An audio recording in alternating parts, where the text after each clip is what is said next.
আসসালামু আলাইকুম। দূরে কাছে দেশে অথবা সে বাইরে থেকে প্রিয় বন্ধুরা, ঠিক এই মুহূর্তে যে যেখান থেকে বাস্তব জীবনের গল্প শোনার জন্য আমার সাথে জয়েন করেছেন, আমি আপন। আর যে আপন জীবনের গল্পের 1248তম পর্বে আপনাকে প্রতিদিনের মতো স্বাগতম জানাচ্ছি। সম্মানিত বন্ধুরা, আজ আমি আপনাকে শোনাবো সিলেটের ভাই মোহাম্মদ বিল্লাল হোসেনের জীবনের এক ভয়ঙ্কর রকম অভিশপ্ত বাস্তব জীবনের গল্প। বন্ধুগণ, আজকের গল্পের টাইটেল 1500 পরীকে বন্দি করে রাতে আনন্দ ফুর্তি করে হাকিম কবিরাজ, বান্ডারি হাকিম কবিরাজ। এই গল্পটা সিলেটের এক প্রত্যন্ত এলাকার আজ থেকে বহু বৎসর আগে ঘটে যাওয়া এক ভয়ঙ্কর রকম অভিশপ্ত পাপিষ্ট বাস্তব জীবনের গল্প। যেই পাপের বোঝা হাকিম কবিরাজের পরিবার আজ পর্যন্ত বয়ে বেড়াচ্ছে। শিক্ষণীয় এক ভয়ঙ্কর রকম বাস্তব জীবনের এই হাকিম কবিরাজের গল্পটা আমি আশা করব আপনার প্রত্যেকে আমার মুখে শুনবেন এবং গল্প শেষে হাকিম কবিরাজকে আপনার মতো করে একটা মন্তব্য কমেন্ট বক্সে লিখবেন। ধন্যবাদ সবাইকে। সুপ্রিয় বন্ধুগণ, আসসালামু আলাইকুম। আমার নাম মোহাম্মদ বিল্লাল হোসেন, আমার বাড়ি সিলেট। বন্ধুরা, আমি আমার জীবনের এই গল্পটা শুরু করার শুরুতে আপনাদেরকে আমার পরিবারের বিষয়ে জানিয়ে রাখি। আমার পরিবারে আমি আছি, আমার বাবা আছে, মা আছে, এছাড়া রয়েছে আমার বড় একটা বোন সহ ছোট 2 ভাই। আমরা টোটাল 3 ভাই 1 বোন। আমাদের পরিবারটা সিলেট শহরের অদূরে সবুজ শ্যামলগড়া পাহাড় ঘেঁষা কোনো এক ছোট্ট গ্রামে এক নিম্ন মধ্যবিত্ত পরিবার। আমার বাবা পেশায় একজন ব্যবসায়ী। আমার বাবা তেমন কোনো বড় মাপের ব্যবসা করে না। আমাদের এলাকাতে আমার বাবার একটা ছোটোখাটো চায়ের দোকান আছে। আমার বাবা আগে চট্টগ্রাম শহরে থাকতো এবং চট্টগ্রাম শহরে একটা পাটকলে আমার আব্বা চাকরি করতো। পাটকলে চাকরি করার পরে ওখান থেকে আমার আব্বার চাকরি চলে যায় না চাকরি ছেড়ে দেয়, আমি এটা ঠিক জানি না। তবে চট্টগ্রাম থেকে আমার আব্বা একেবারে বাড়িতে চলে আসে। আসার পরে সেখানে চাকরি করার সুবাদে আমার আব্বা কিছু পেনশনের টাকা পায় এবং সেই টাকাগুলো দিয়ে আমার বড় বোনের বিবাহ সম্পন্ন করে। আমার বড় আপু দেখতে খুব বেশি একটা সুন্দর ছিল না, অনেকটাই কৃষ্ণবরণ ছিল এবং খাটো ছিল, যার জন্য আমার বড় আপুকে বিয়ে দিতে মোটামুটি আমার বাবার অনেকগুলো টাকা চলে যায়। এরপরে অবশিষ্ট যে কিছু টাকা থাকে তা দিয়ে আমার বাবা আমাদের এলাকাতেই একটা চায়ের দোকান, পাশাপাশি ছোটোখাটো করে একটা মুদির দোকান পরিচালনা করে এবং আমি দেখে আসছি এটা করে আমাদের পরিবারটা চলতেছে। ছোটোবেলায় আমার জীবনে তেমন কোনো কাহিনী নেই। বরাপুর যখন বিয়ে হয় আমি তখন সবেমাত্র ক্লাস 8-এ পড়ি। আমার বরাপুর বিয়ের 1 বছর পরে আমার জীবনে এই ঘটনাগুলো ঘটতে শুরু হয়। আমার বরাপুর বিয়ে হয়ে যাওয়ার 1 বছর পরে আমি তখন ক্লাস 9-এ পড়ি এবং ক্লাস 9-এ পড়া অবস্থায় আমাদের স্কুলের শিক্ষকেরা সবাই মিলে একদিন হঠাৎ করে পরিবারকে ডাকালো। কারণ ক্লাস 9-এ যখন পড়ি, ক্লাস 9 থেকে ক্লাস 10-এ উঠবে এবং এরপরে এসএসসি পরীক্ষা দিব। ওই মুহূর্তটাতে আমাদের পরিবারজনকে ডাকবে। তার বড় কারণ হচ্ছে ওখানে সবাই মিলে সিদ্ধান্ত নিয়েছে যে পরিবারদেরকে ডেকে ওখানে একটা কোচিংয়ের আয়োজন করবে, কোচিং সেন্টার খুলবে। এখানে পরিবারদেরকে ডাকাবে, সবার সাথে আলোচনা করে একটা কোচিং সেন্টার খোলা হবে, ওখানে বাচ্চাদেরকে কোচিং করাবে, আমাদেরকে কোচিং করাবে। তো এই সিদ্ধান্ত নিয়ে তখন পরিবারকে ডাকানো হলো এবং আগের দিন শিক্ষকরা সবাইকে বলে দিল। আমি বরাবরের মতো গিয়ে দোকানে আমার আব্বারে বললাম যে আব্বা, আগামী দিন স্কুলে যাওয়া লাগবে, শিক্ষকরা ডাকছে। আমার আব্বা তখন বলতেছে আমি তো যেতে পারবো না, আমার তো দোকান করতে হবে, একটা কাজ কর, তোর মায়েরে যাইতে বল। আমার মা কিন্তু মোটামুটি আমার আব্বার থেকেও একটু বেশি শিক্ষিত, বা আমার আম্মা মোটামুটি খুবই একজন মানানসই মানুষ আর কি। আমার স্কুলে যতই কিছু হইতো আমার বাবা খুব বেশি একটা যাইতো না। বাবা যেহেতু চট্টগ্রামে থাকতো, সবসময় আমার মাই যাইতো। তো এবার আমি বাড়িতে গিয়ে মারে বললাম যে মা, আব্বা বলছিল যে কালকে তোমার স্কুলে যাওয়ার জন্য স্কুলে আমাদের শিক্ষকরা মিটিং ডাকছে। আমার মা তখন একটু রাগ করেই বলতেছিল যে তোর বাবা যখন চট্টগ্রামে ছিল তখন আমি যাইতাম, আমি করতাম, কিন্তু এখন তো তোর বাবা বাড়িতে, এখনও কেন তোর স্কুলে আমাকে যেতে হবে? আমি তখন বললাম মা, আমি তো জানি না, বাবা তোমাকে যাইতে বলছে। যাই হোক, পরের দিন আমি তখন স্কুলে রওনা দিলাম আমার মাকে সাথে করে নিয়ে স্কুলে গেলাম। এবং স্কুলে যাওয়ার পরে তখন হলো কি, ওইখানে কমিটিরা সবাই মিলে মিটিং ডাকলো এবং মিটিংয়ে কথাবার্তা হলো। কী কথাবার্তা হলো এটা আমি জানি না। আমাদের ক্লাস তখন বসে গেছে এবং ওই মুহূর্তে মা তখন জানালা দিয়ে আমার কাছে আসলো। তো আমাদের ম্যাডাম বলল যে এই বিল্লাল, তোমার মা আসছে, তো তুমি বাইরে যাও। পরে বাইরে গেলাম ক্লাসরুম থেকে। আম্মা বলে মিটিং তো শেষ, আমি চলে যাব। এখন ওরা মিটিং ডাকছে কোচিং করানোর জন্য। আমি বললাম আমি তো জানি কোচিংয়ের জন্যই ডাকছে। আম্মু বলে ঠিক আছে আমি চলে যাই। আচ্ছা মা ঠিক আছে। মা তখন চলে যাচ্ছে, আমি তখন ক্লাস করতেছি। এমত অবস্থার ভিতরে প্রায় আপনার মানে টিফিন যখন হলো আর কি লেজার পিরিয়ডে, তা লেজার পিরিয়ডে আমি তখন কী করলাম, মানে আপনার স্কুলের ওই কোণার মধ্যে গিয়া ছেলেদের সাথে খেলাধুলা করতেছিলাম। ওই সময় হঠাৎ করে আমাদের বাড়ির একজন লোক উনি এসে আমাকে, মানে আমার আইসা প্রথমে অফিসে খুঁজছে, শিক্ষকদেরকে জানাইছে, তো সারা বলতেছে তো লেজার হয়ে গেছে, বাচ্চারা তো সবাই মাঠে খেলতেছে। ওইখানে উনি আমার মাঠে গিয়ে খোঁজ করছে আমারে বলে, বিল্লাল তাড়াতাড়ি বাড়িতে চল, তোর মায়ের অবস্থা ভালো না। আমি তখন বললাম, কী হয়েছে মায়ের? বলে, তোর মায়ের ভূতে ধরছে। আমি বলি, এটা কী ধরনের কথা? মা সকালবেলা স্কুলে আসলো, আমার সাথে কথাবার্তা বলে গেল, সব কিছু তো ঠিকই আছে, এরপরে মাকে ভূতে ধরবে? আমি না বুঝলাম না। উনি তখন বলে, তুই বাড়িতে গেলে বুঝতে পারবি, চল বাড়িতে চল, সবাই তোরে নিয়ে যেতে বলছে। এবার আমি তাড়াতাড়ি গিয়ে স্যারের কাছে বললাম, স্যার আমার বলে, ঠিক আছে তুই যা। আমি তখন আমার ব্যাগপত্র সব কিছু নিয়ে আমি তখন ওই কাকার সাথে বাড়ির পথে রওনা দিলাম। আমার তো নিজস্ব সাইকেল নাই, ওনার সাইকেলের পিছনে বসছি আর জিজ্ঞেস করতে এসেছি, ও কাকা কী হয়েছে হঠাৎ করে? বলে, বাড়িতে গেলেই না বুঝতে পারবি। পরে বাড়িতে আসছি, বাড়িতে আসার পরে সবাই বলতেছে আমার আম্মারা নাকি, মানে আমাদের স্কুল থেকে আমাদের বাড়িতে যাওয়ার পথে একটা পুরনো মন্দির পড়ে, মানে অনেক পুরনো একটা মন্দির। এই মন্দিরটা এখন বন্ধ, ওখানে মানুষজন যায় না এবং এটা সম্পূর্ণভাবে বন্ধ, মানে পরিত্যক্ত অবস্থায় পড়ে আছে। তা ওই মন্দিরের সামনে নাকি আমার মাকে অনেকেই পাইছে এবং পাওয়ার পরে আস্তে আস্তে লোকজনকে জিজ্ঞেস করছে, তো সবাই বললো এটা আমার, মানে আমার ঠিকানা বললো যেটা অমুকের মা। তো বলার পরে এরপর আমাকে আমার গ্রামের বাড়িতে নিয়ে, আমার মাকে আমার গ্রামের বাড়িতে নিয়ে যাওয়া হয়েছে, মানে ওদের গ্রামে নেওয়া হয়েছে। পরে দেখলাম যে মা ভালো হয় না। পরে আমার আব্বা কী করে একটা কবিরাজ নিয়ে আসছে। কবিরাজ জানার পরে কবিরাজ বলতেছে আমার মাকে কালিতে ধরছে, মানে কালিতে ধরছে আমার মাকে। তো জিজ্ঞেস করলাম, কালিতে আমার মাকে ধরার কারণ কী ছিল? আমার আম্মাকে উনি ভালো করে, তাবিজ তোমান দিয়া, পানি পরোটা দিয়া ভালো করে। আবার তিনি এটাও বলে যে কালিতে আমার মাকে ধরছে, ওই কালি সহজে যাবে না, এটা মাঝে মাঝে আসবে, মাকে বিরক্ত করবে, ডিস্টার্ব করবে। পরে কবিরাজকে জিজ্ঞেস করা হলো যে কী ব্যাপার, হঠাৎ করে কালিতে ওই মন্দিরের সামনে কেন ধরলো? পরে কবিরাজ যেটা বললো, দুপুরবেলা নাকি আমার মা ওই মন্দিরের ওখানে প্রস্রাব করতে বসেছিল, মানে মন্দিরের ভিতরে প্রস্রাব করতে বসছে এবং ওখান থেকে আমার মাকে কালিতে ধরে ফেলে। তো কবিরাজ তখন চলে যায় এবং আমার মা তখন মোটামুটি জিন ছাড়া সুস্থ হয়। আমি তখন মাকে জিজ্ঞেস করলাম, ও মা কী হয়েছে, মন্দিরের সামনে তুমি কেন গেলা? আর তুমি তো আমার সাথে ভালো করেই কথা বলে আসতেছিলা স্কুল থেকে, এরপরে তুমি মন্দিরের সামনে গেলা কেন?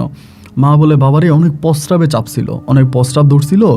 পরে মন্দিরের কাছাকাছি আসলাম, ভাবলাম তো এর ভিতরে কোনো মানুষ টানুষ থাকে না, এটা তো খালিই পড়ে আছে। তা আমি তখন এটার ভিতরে প্রস্রাব করার জন্য গেছিলাম এবং শুধু প্রস্রাব করতে বসছি এবং ওই মুহূর্তে হঠাৎ করে দেখলাম আমি দেওয়ালের মধ্যে এক ভয়ঙ্কর কালো আকৃতির চেহারা এবং তার চোখগুলো ঝলঝল করতেছে। তারে দেখেই বাবা আমি ওখানে জ্ঞান হারিয়ে ফেলি। এরপরে আমার আর কিছু মনে নাই। তো যাই হোক, এরপর আম্মুকে মোটামুটি আমি তখন বললাম যে এটা তুমি ঠিক করো নাই, মন্দিরের ভিতরে কেন প্রস্রাব করতে যাবা? তুমি কি কখনো মসজিদে প্রস্রাব করো? মা বলে, না। তাহলে মন্দিরে গেলা কেন মা? এটা বলার পরে মায়ে তখন আমরা মোটামুটি ঘরের মধ্যে নিয়ে গেলাম। এই রাতের মধ্যে মা প্রায় রাত্রে আপনার 11টা কি 11:30 বাজে আমার মা আবার চিল্লাইতে শুরু করছে, মারে নিয়ে যাচ্ছে, মা চিল্লাইতেছে, মানে পুরো গ্রামের মানুষ, পুরো বাড়ির মানুষ এক হয়ে গেছে, আমার আম্মাকে নিয়ে যাইতেছে। আমার আম্মাকে উড়ে নিয়ে যাবো, আর ধরে রাখতে পারতেছি না। রাত কেটে সকাল হলো এবং সকাল হওয়ার পরে ওই কবিরাজকে আবারও খবর দেওয়া হলো। কবিরাজ আমার আব্বাকে ডিরেক্টলি বলে দিল, দেখেন আমার যা করার আমি করছি, এর উপরে আমার কোনো ক্ষমতা নাই। আমি বলছি যেটা বারবার এসে বিরক্ত করবে, এটা বারবার বিরক্ত করবে, এটাকে আমি পরিপূর্ণভাবে ওই শরীর থেকে ছাড়াতে পারবো না। এটা বলার পর আমার আব্বা তখন চলে আসলো, এসে বিভিন্ন কবিরাজদের বাড়িতে যাচ্ছে, অনেক কবিরাজদের বাড়িতে যাচ্ছে, অনেকের সাথে কথাবার্তা বলতেছে, কিন্তু ওভাবে আসলে কোনো কবিরাজে আমার মাকে পরিপূর্ণভাবে সুস্থ করতে পারে না। আমার মা এই ভালো তো এই খারাপ, এই খারাপ তো এই ভালো, মানে এই জিনটা বা এই কালিটা মাঝে মাঝে সে আমার আম্মাকে ধরে। ধরেন মাগরিবের সময় আমার আম্মা একটু বের হয়েছে, ওই সময় ধরে বসে। মধ্যরাতের বেলায় আমার আম্মা একটু ঘুমাইছে, ওই সময় ধরে বসে।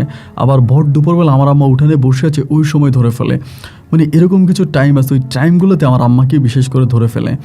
তো এখন কবিরাজরা বলতেছে আমার আম্মা যাতে নিয়মগুলো মানে, ভোর দুপুরবেলা উঠানে না যায়, সন্ধ্যার সময় মাগরিবের পরে যাতে বা মাগরিবের আগে যাতে ঘর থেকে বের না হয়, রাতের বেলা ঘুমাইতে যাওয়ার আগে যাতে পর্দা করে ঘুমায়। তো এখন একটা মহিলা মানুষ এত কিছু কিভাবে মানবে? আবার আমার আম্মা মোটামুটি একটু বয়স্ক মানুষ, এত নিয়ম নীতি মেনে তো আর চলা যায় না। দেখা যায় এরকম করতে করতে হঠাৎ করে আমাদের মানুষের মুখে মুখে শুনতেছি যে হাকিম, বান্ডারি হাকিম কবিরাজ বলে একজন লোক আছে, এটা আমাদের পার্শ্ববর্তী গ্রামের বান্ডারি হাকিম কবিরাজ। এবং ওই কবিরাজ মোটামুটি অনেক নাম করা কবিরাজ। উনি একটা সময় কবিরাজি করতো এবং এই সময় উনি এখন আর কবিরাজি করে না। এখন আর কবিরাজি করে না, হয়তো মাঝে মাঝে একটা দুইটা রুগী দেখে, কিন্তু ওভাবে দেখে না।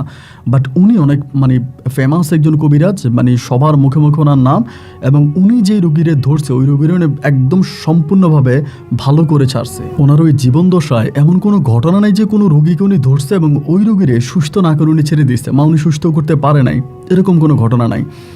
তো এখন দেখা গেল যে ওই কবিরাজ কিন্তু সহজে রুগী দেখে না। এবার আমার আব্বা গেছে হাকিম কবিরাজের কাছে, গিয়ে আমার আম্মার কথা বলছে। কবিরাজ ডিরেক্টলি আমার আব্বাকে বলে দিল, দেখেন আমি তো এখন রুগী দেখি না, আমি রুগী দেখি না, আমার কাছে এসে লাভ নাই, আমি রুগী দেখি না। হাকিম কবিরাজ তখন মানে আমার আব্বা তখন বাড়িতে চলে আসছে। এসে দুপুরবেলা আব্বা আমারে বলতেছে যে কবিরাজদের কাছে তো গেলাম, কবিরাজ তো তোর আমার চিকিৎসা করবে না, কবিরাজ ডিরেক্টলি মানা করে দিল। তখন আর অনেক কবিরাজ দেখানো হয়েছে কিন্তু, বাট আমার আম্মা ভালো হচ্ছে না, মানে ভালো হচ্ছেই না। এরপরে যেটা হইলো, আমি ওই দিন এরপরের দিন স্কুলে গেলাম। দেখেন আপনি শুনলে এই কথাটা শুনলে অবাক হয়ে যাওয়ার অনেকেই। স্কুলে যাওয়ার পরে আমি তখন কি করলাম, স্কুলের মধ্যে সবার সাথে মানে আমার এক বন্ধুর সাথে বিশেষ করে বিষয়টা আলোচনা করতেছিলাম যে এই ঘটনা হাকিম কবিরাজের কাছে গেছে, হাকিম কবিরাজ আমার আব্বার চিকিৎসা করে নাই, আমার মায়ের চিকিৎসা করে নাই। ওই মুহূর্তে আমার ওই বন্ধু বলতেছে, একটা কাজ কর, হাকিম কবিরাজের মানে মেয়ের কাছে যা, হাকিম কবিরাজের একটাই মেয়ে, আর ওই মেয়ে যদি বলে তাহলে হাকিম কবিরাজ অবশ্যই চিকিৎসা করবে। আমি বললাম হাকিম কবিরাজের মেয়েরা কোথায় পাবো? পরে বলে ক্যা, আমাদের ক্লাসে যে পড়ে তাসলিমা, তুই ওরে চিনিস না? আমি বললাম চিনবো না কেন, তাসলিমা আর আমি ক্লাস 6 থেকে এই পর্যন্ত পড়তেছি, ওরে চিনবো না? বলে আরে ওই তো হাকিম কবিরাজের মেয়ে। মানে এইটা শোনার পরে আমি জাস্ট তাজ্জব হয়ে গেলাম যে মানুষটার সাথে আমি ক্লাস 6 থেকে ক্লাস 9 পর্যন্ত পড়াশোনা করতেছি, আমি জানি না যে তার বাবা এত বড় মাপের একজন কবিরাজ। তো আমি বললাম কি রে, এটা তো আমি জানি না। পরে বলে তা ওর সাথে যা, পরে মেয়েদের মাঝে গিয়ে দেখো কথা বলতেছে সবার সাথে। আমি তখন বললাম যে তাসলিমা তোর সাথে আমার একটু কথা আছে। ও তখন বাকি মেয়েগুলোর কাছ থেকে উঠে আসছে, আইসা আমারে বলে বল কী কথা। আমি বললাম তাসলিমা একটা কথা জিজ্ঞেস করবো তোরে। ও বলে হ্যাঁ বল। আমি বললাম তোর বাবার নাম কি? ওই তখন বলে না, নিচের দিকে তাকে আসছে। আমি বললাম কি রে, বল না তোর বাবার নাম কি, বল তোর বাবার নাম কি। ও তখন বলে কে, আমার বাবার নাম বলতে হবে কেন? আমি বললাম দেখ তোর বাবার নাম না শুনতে আমার ইচ্ছে করতেছে, দেখি তুই বলতো তোর বাবার নাম কি। পরে ও বলে ভান্ডারে হাকিম কবিরাজ। আমি বললাম ভান্ডারে হাকিম কবিরাজ তোর বাবা সারা দুনিয়াতে এত বড় একজন তান্ত্রিক কবিরাজ, তা এই বাবার নামটা বলতে তো লজ্জা লাগে কেন? ও তখন আমার দিকে তাকাই বলে, শুধু কি আমার বাবার এই তান্ত্রিক কবিরাজের বিষয় শুনেছ, আর কিছু শোনো নাই? আমি বললাম না, আর তো কিছু শুনি নাই, শুধু শুনেছি তোর বাবা যে রুগীরে একবার ধরছে ওই রুগীরে তোর বাবা ভালো করে ছাড়ছে, এবং তোর বাবার জীবন দশায় কোনো ফেল ঘটনা নাই। ও তখন বলে ভালোই শুনছো, আচ্ছা ঠিক আছে আমি চাই। আমি বললাম শোন না, আমার মা না অবস্থা খুব খারাপ, আমার মায়ের ওই দিন জিনে ধরছে, তুই জানোস কিনা জানি না। এখন আম্মাকে অনেক কবিরাজ দেখাইছি, বাট আমার আম্মা ভালো হয় না। আমি তোর বাবার কাছে নিতে চাচ্ছিলাম, তোর বাবাকে একটু বলবি যাতে আমার আম্মাকে দেখে। ও বলে আমি আব্বুর সাথে কথা বলি না। কেন তোর আব্বুর সাথে কথা বলিস না?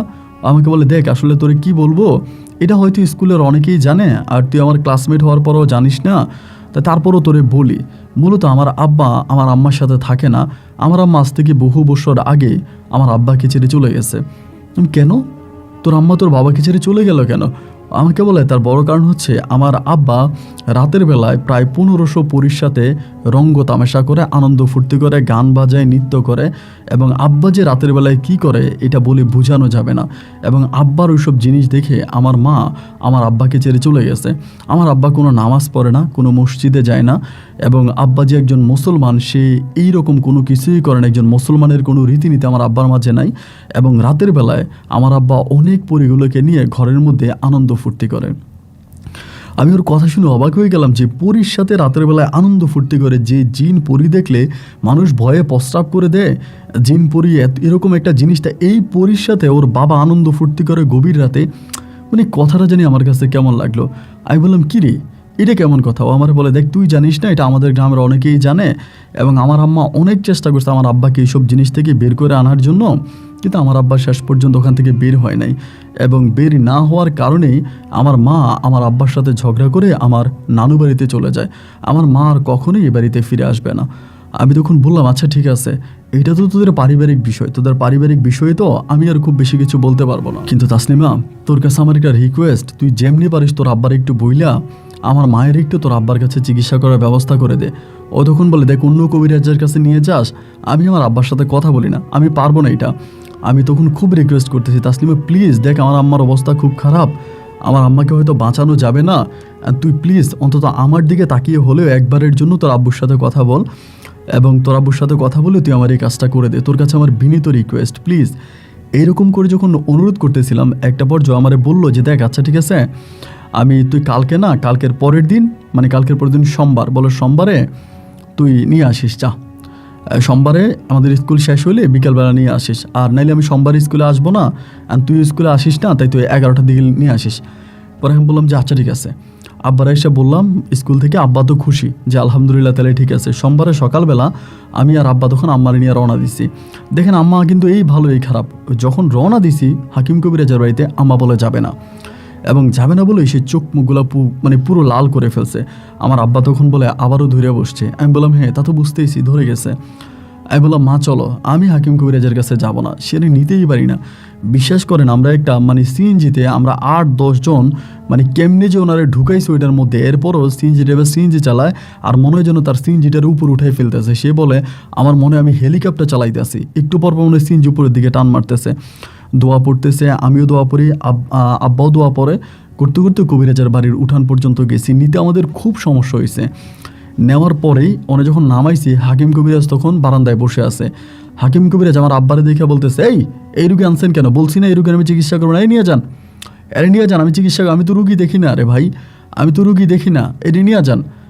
আমি বললাম যে কাকা ঠিক আছে রুগী দেখেন না, আমি একটু নামাই, ওদের নামাইলে তো সমস্যা নাই। উনি বলে বাবারে নামাইয়া লাভ নেই, আমি রুগী দেখবো না। ওই সময় আইসা, তখন তাসনিমা আসছে মানে ঘর থেকে বেরিয়া, আইসা আমার আম্মারে আইসা ধরছে, ধরার পরে ও আমারে বলতেছে যে চলো আমার আব্বার ঘরে চলেন। এই কথা বলে ও তখন হাতে করে ওর আব্বার দিকে নিয়ে যাচ্ছে। ওর আব্বা তো অবাক হয়ে গেল, এই পর্যন্ত তো ওনার মেয়ে জীবনে কোনোদিন কোনো রোগীর এরকম করে আনে নাই, তা আবার ওনার মেয়ে এগুলোকে ঘৃণা করে, মানে বলে তান্ত্রিক কবিরাজ এগুলোকে ওনার মেয়ে ঘৃণা করে, কিন্তু আজকে ওনার মেয়ে নিজেই একটা রোগীর হাত ধরে নিয়ে আসতেছে। পরে ওর বাবার কাছে আসছে, আইসা বলতেছে ওনার চিকিৎসা করেন। ওর আব্বা বলে তুই জানিস না যে আমি এখন কোনো রোগী দেখি না? ও তখন বলে আমি কথা বাড়াবো না, ঝগড়া চাই না, শুধু বলছে ওনার চিকিৎসা করেন, আর ওনার চিকিৎসা না করলে ভালো হবে না। এইটা বলে ও তখন একদিকে চলে যায়, মানে চলে যায়। ওর বাবা কিন্তু ওকে ভয় পায়। এরপর ওর বাবা বলে ঠিক আছে ভিতরে ঢুকান, এবং ভিতরে ঢুকানোর পরে উনিও তখন যায়, গিয়ে বেশি না প্রায় 15-20 মিনিট থাকে আমার মায়ের শরীরের ভিতরে কিছু পানি ছিটিয়ে দেয়। পানি ছিটিয়ে দেওয়ার পরে বলে নিয়ে যান, ওই কালী বা কালীর 14 গোষ্ঠী আর কখনো এর কাছে আসতে পারবে না, ওই নিয়ে যান। পরে নিয়ে যাচ্ছি। পরে এমন সময় আমার আব্বাকে তখন জিজ্ঞেস করে যে কি ব্যাপার, আমার মেয়ের সাথে আপনাদের পরিচয় কি? আমার মেয়ে কেন এই ইয়েরে নিয়ে আসলো, মানে আমার মেয়ের সাথে পরিচয় কি? পরে আমার আব্বা বলতেছে আপনার মেয়ের সাথে পরিচয় হচ্ছে আমার ছেলে আর আপনার মেয়ে এক ক্লাসে পড়ে। উনি বলে ও আচ্ছা ঠিক আছে তো নিয়ে যান। পরে আমার বাড়িতে নিয়ে গেলাম। নিয়ে যাওয়ার পরে এরপর থেকে আমার মাকে আর কোনো দিনও এই ধরনের কোনো সমস্যার মধ্যে পড়তে হয় নাই। এই ধরনের কোনো সমস্যা আমার মার পড়ে না। আমার মা পরিপূর্ণভাবে সুস্থ হয়ে গেছে এবং ভালো হয়ে গেছে আলহামদুলিল্লাহ। আমরা আল্লাহ তাআলার কাছে দোয়া করি এবং এই হাকিম কবিরাজের মাধ্যমে আমার সুস্থ হয়েছে। হাকিম কবিরাজ সমাজের কাছে কি, সৃষ্টিকর্তার কাছে কি, এবং এলাকার মানে নিজের কাছে কি, ওইটুকুন আমরা জানি না, তবে আমাদের কাছে তিনি একজন ভালো মানুষ, কারণ তিনার কারণে আমার মা সুস্থ হয়েছে। তো এরপর থেকে আমি আস্তে আস্তে করে তাসলিমের সাথে আস্তে আস্তে করে কথা বলি। এর আগে কিন্তু খুব বেশি একটা কথা বলতাম না, একই ক্লাসে পড়তাম, কিন্তু দেখা হইলে হাই হ্যালো ভালো আছোস অতটুকুই, কিন্তু এছাড়া অন্য কোনো কথা ওর সাথে আমার হতো না বা এরকম কিছু না। কিন্তু এরপর থেকে ওরে যখন দেখতাম মাঝে মাঝে কথা বলতাম, কিরে ভালো আছোস কি না কা, মানে এরকম করতে করতে ক্লাস 9 থেকে আমরা তখন ক্লাস 10-এ উঠি। এবং ক্লাস 10-এ ওঠার পরে আমি একটা বিষয় খুব খেয়াল করে দেখি ওই সময়টাতে, মানে এর আগ থেকেও দেখতাম আর কি, তাসলিমে সব মেয়েদের কাছ থেকে একটু আলাদা থাকে। হয়তো মেয়েরা ওরে ডাকলে বসে এবং বসে কারোর সাথে খুব বেশি একটা কথা বলে না প্রয়োজন ছাড়া, আর ছাত্রী হিসেবেও মেধাবী আছে, মোটামুটি অনেকটা ভালো, চুপচাপ বসে থাকে এবং নীরবে থাকে। তো ওই দিন একদিন দেখলাম কি, ও আমাদের স্কুলের মানে সামনে হচ্ছে একটা কাঁঠাল গাছ আছে, কাঁঠাল গাছের নিচে একা একা বসে আছে, অন্য কোনো ছেলে মেয়ে নাই, তখন এখনও ক্লাস বসে নাই, ওরকম একটা অবস্থা সকালবেলা। পরে আমি গেছি ওইখানে, যাওয়ার পরে আমি বললাম কী রে ক্লাসে যাবি না? এরকম তাকায় দেখলাম যে চোখের পানি মুছতেছে, মানে কান্না করতেছে। কিরে তাসলিমা কান্না করতেছিস কেন, কী হয়েছে, চল ক্লাসে চল। ও বলছে তুই যা আমি আসতেছি। পরে আমি ক্লাসে গেছি, ও তখন আসার পরে পুরোটা ক্লাসে দেখলাম আমার মন খারাপ। এরকম করতে করতে টিফিনের সময় হয়েছে, টিফিন আওয়ারে সবাই বের হয়েছে, হওয়ার পর ডাকলাম তাসলিমা একটু কথা বলবো। বলে বল, কী হয়েছে তোর, সারাটাক্ষণ ক্লাসের মধ্যে মন খারাপ করে বসেছিলি, খুব বেশি একটা কথা বললি না, তোকে দেখলে কেমন যেন খুব আনমনা মনে হচ্ছে, কী হয়েছে বলতো? বলে আজকে কী দিবস জানিস? আমি বললাম কী দিবস? বলে আজকে মা দিবস। আমি বললাম মা দিবস? আমি তো এরকম দিবস টিবস গুনি না, এগুলো তো আমি বুঝি না। ও বলে হ্যাঁ আজকে মা দিবস। তাই আমি বললাম তো মা দিবস হলে কী হয়েছে? বলে আমি আমার মাকে অনেক মিস করতেছি। আমি বললাম তোর মাকে মিস করলে তুই মায়ের কাছে যা দেখা কর। ও বলে সম্ভব না। আমি বললাম কারণ? বলে আমার আম্মার বিয়ে হয়ে গেছে, আমার আম্মা অন্য পরিবারে আছে, ওইখানে আমার অনেক ভাই বোন আছে, আমি ওখানে যদি যাই আমার যিনি সৎ বাবা আছে আমার আম্মাকে সেকেন্ডে যিনি বিয়ে করছে উনি আমার আম্মার সাথে অনেক দুর্ব্যবহার করে, খারাপ ব্যবহার করে আমার সামনে, এটা দেখতে আমার ভালো লাগে না, যার জন্য আমি যাব না। আমি বললাম এটা কোনো কথা হইলো? তুই যাবি না? এটা কী ধরনের কথা বলতো? আরে বলতেছে যে না আমি যাব না। তো এমন করতে করতে হঠাৎ করে দেখলাম কি আমার ছোটো ভাই আসছে স্কুলের দিকে, আইসা ও আসতেছে দেখলাম। পরে ওর কাছে গেলাম, কী হয়েছে? বলে আম্মা আসছে ডাক্তারের কাছে, আমার একটু দাঁতের সমস্যা, দাঁত দেখাইতে আসছে। পরে আমি বললাম আম্মার কাছে গেছি, যে গেলাম কী গো মা কী হয়েছে? মা কইতেছে যে দাঁতের ব্যথা করতেছে, ডাক্তার দেখাইতে আসছে। পরে মারে দাঁতের ডাক্তার দেখালাম, দেখানোর পরে মা চলে যাচ্ছে। এমন সময় মারে বললাম মা জানো তোমার এই যে হাকিম কবিরা যে চিকিৎসা করছে না ওনার মেয়ের এই কাহিনী। বলার পরে মা আমারে বলে তো স্কুল ছুট হইলে মেয়েরে নিয়ে আমার বাড়িতে আয়। আমি বললাম ওকে যাবে? বলে তুই বাড়িতে নিয়ে আসিস। আমি যে মা ঠিক আছে। পরে মায়ের বিদায় করে দিলাম। দেওয়ার পরে এই মাঝে আবার ক্লাসেরও সময় হয়ে গেছে, টিফিন আওয়ার শেষ, দেন আমরা আবারও ক্লাস করলাম। ক্লাস শেষ হওয়ার পরে ওই তখন বাড়ির দিকে যাচ্ছে, আবার সবাই তখন যে যার মতো করে ক্লাস থেকে বেরোইছে। আমি বললাম তাসলিমা তুই আমার সাথে চল। আমার বলে তোর সাথে কোথায় যাব? আমি বললাম আমাদের বাড়িতে। বলে আরে না তোদের বাড়িতে যাবো কেন? আমি বললাম মা তোকে নিতে বলছে। আমার বলে দেখ আমি যাবো না, আমার ভালো লাগতেছে না, আমি বাড়ি যাবো, বাড়ি গিয়ে আমি ঘুমাবো। আমি বললাম তুই আমার সাথে চল, আমার মা তোকে সাথে করে নিয়ে যেতে বলছে। ও যেতে যাচ্ছে, পরে আমি জোরাজুরি করতেছি, না তুই যেতেই হবে তোকে চল। এবং জোরাজুরির একটা পর্যায়ে ও তখন বলে আচ্ছা ঠিক আছে যাবো। পরে আমার সাথে আমাদের বাড়িতে যাই, গেলে পরে আমি না অবাক হয়ে যাই। আমার একটা বড় বোন আছে, কিন্তু আমার মা কোনোদিন আমার বড় বোনের সাথেও এরকম করে ভালোবেসে কথা বলে নাই বা এতটা কাছে টেনে নেয় নাই। তাসলিমা যাওয়ার পর আমার মা তাসলিমারে যেমন জড়াই ধরছে। ঘরের মধ্যে ঢোকার পরে তো এলাহি কাণ্ড, গিয়ে দেখি ওখানে আমার মা অনেক ধরনের পিঠা বানায় রাখছে। আমার আম্মা তখন করলো কি এই পিঠাগুলো ওরে খেতে দিল, বললো তুমি খাও, এই পিঠাগুলো আমি তোমার জন্য বানাইছি। মুহূর্তের মধ্যে না ভাই ওর চোখ দিয়ে পানি বেরোতে শুরু হলো, ও কান্না করতেছে। আমার আম্মা বলে কান্না করতেছো কেন? পিঠা খাও, পিঠা খাও। ও বলে না আন্টি পিঠা খাবো না।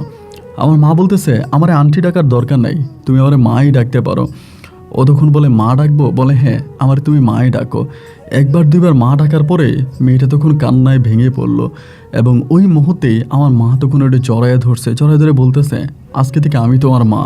তোমার যখনই মন খারাপ হবে, তখন যখনই তোমার কাছে পৃথিবীটা অন্ধকার মনে হবে, বলবা ভাববা যে আপন বলতে তোমার কেউ নাই, তখনই মায়ের কাছে চলে আসবা। আমি হয়তো তোমাকে পেটে ধরি নাই, হয়তো তুমি আমার পেটের সন্তান না, কিন্তু বিশ্বাস করো একটা সন্তানকে মা যেমন করে ভালোবাসে আমি তোমাকে তেমন করে ভালোবাসবো। তোমার যখনই মন খারাপ হবে তুমি আমার বাড়িতে চলে আসো, আমার বাড়িতে আসার জন্য তুমি এক বিন্দু পরিমাণে দ্বিধা করো না। এবং সেদিন তাসলিমা চলে গেল, কিন্তু এরপরে সময় পেলে সুযোগ পেলেই তাসলিমা আমাদের বাড়িতে আসতো, আমার আম্মার সাথে বসে থাকতো, আমার আম্মুর সাথে গল্প গুজব করতো। এবং আম্মাও এক কথায় বলতে গেলে তাসলিমাকে ছাড়া কোনো কিছুই বুঝতো না। বাসায় একটা মুরগি জবাই হলো, আমার আম্মা বলবে তাসলিমার জন্য রেখে দিবে, যদি তাসলিমা নাও আসে আমার আম্মা তাসলিমার জন্য প্যাকেট করে পাঠিয়ে দিবে। ঘরে আচার বানানো হয়েছে ওইখান থেকে আমাকে দিয়ে দিবে, যা এই আচারটা তাসলিমারে দিয়ে আয়।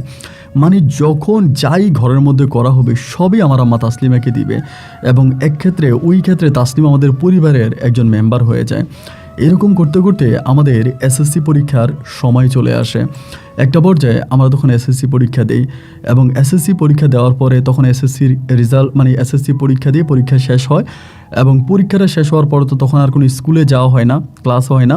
তাসলিমার বাবা কিন্তু খুব বেশি একটা তাসলিমার খোঁজ খবর নিত না, ও কোথায় যায় কি করে পড়াশোনা করে কিনা কোনো খোঁজ খবর খুব বেশি একটা নেয় না। তাসলিমার পাশের ঘরের এক চাচি আছে, ওইটা ওর খোঁজ খবর নেয়, বা ওর স্কুলে যায়, কোনো সমস্যা হইলে ওর মায়ের দায়িত্ব পালন করে। কিন্তু ওই মহিলাটাকে তাসলিমা কখনো মা ডাকে না, কেন ডাকে না এটা আমি জানি না।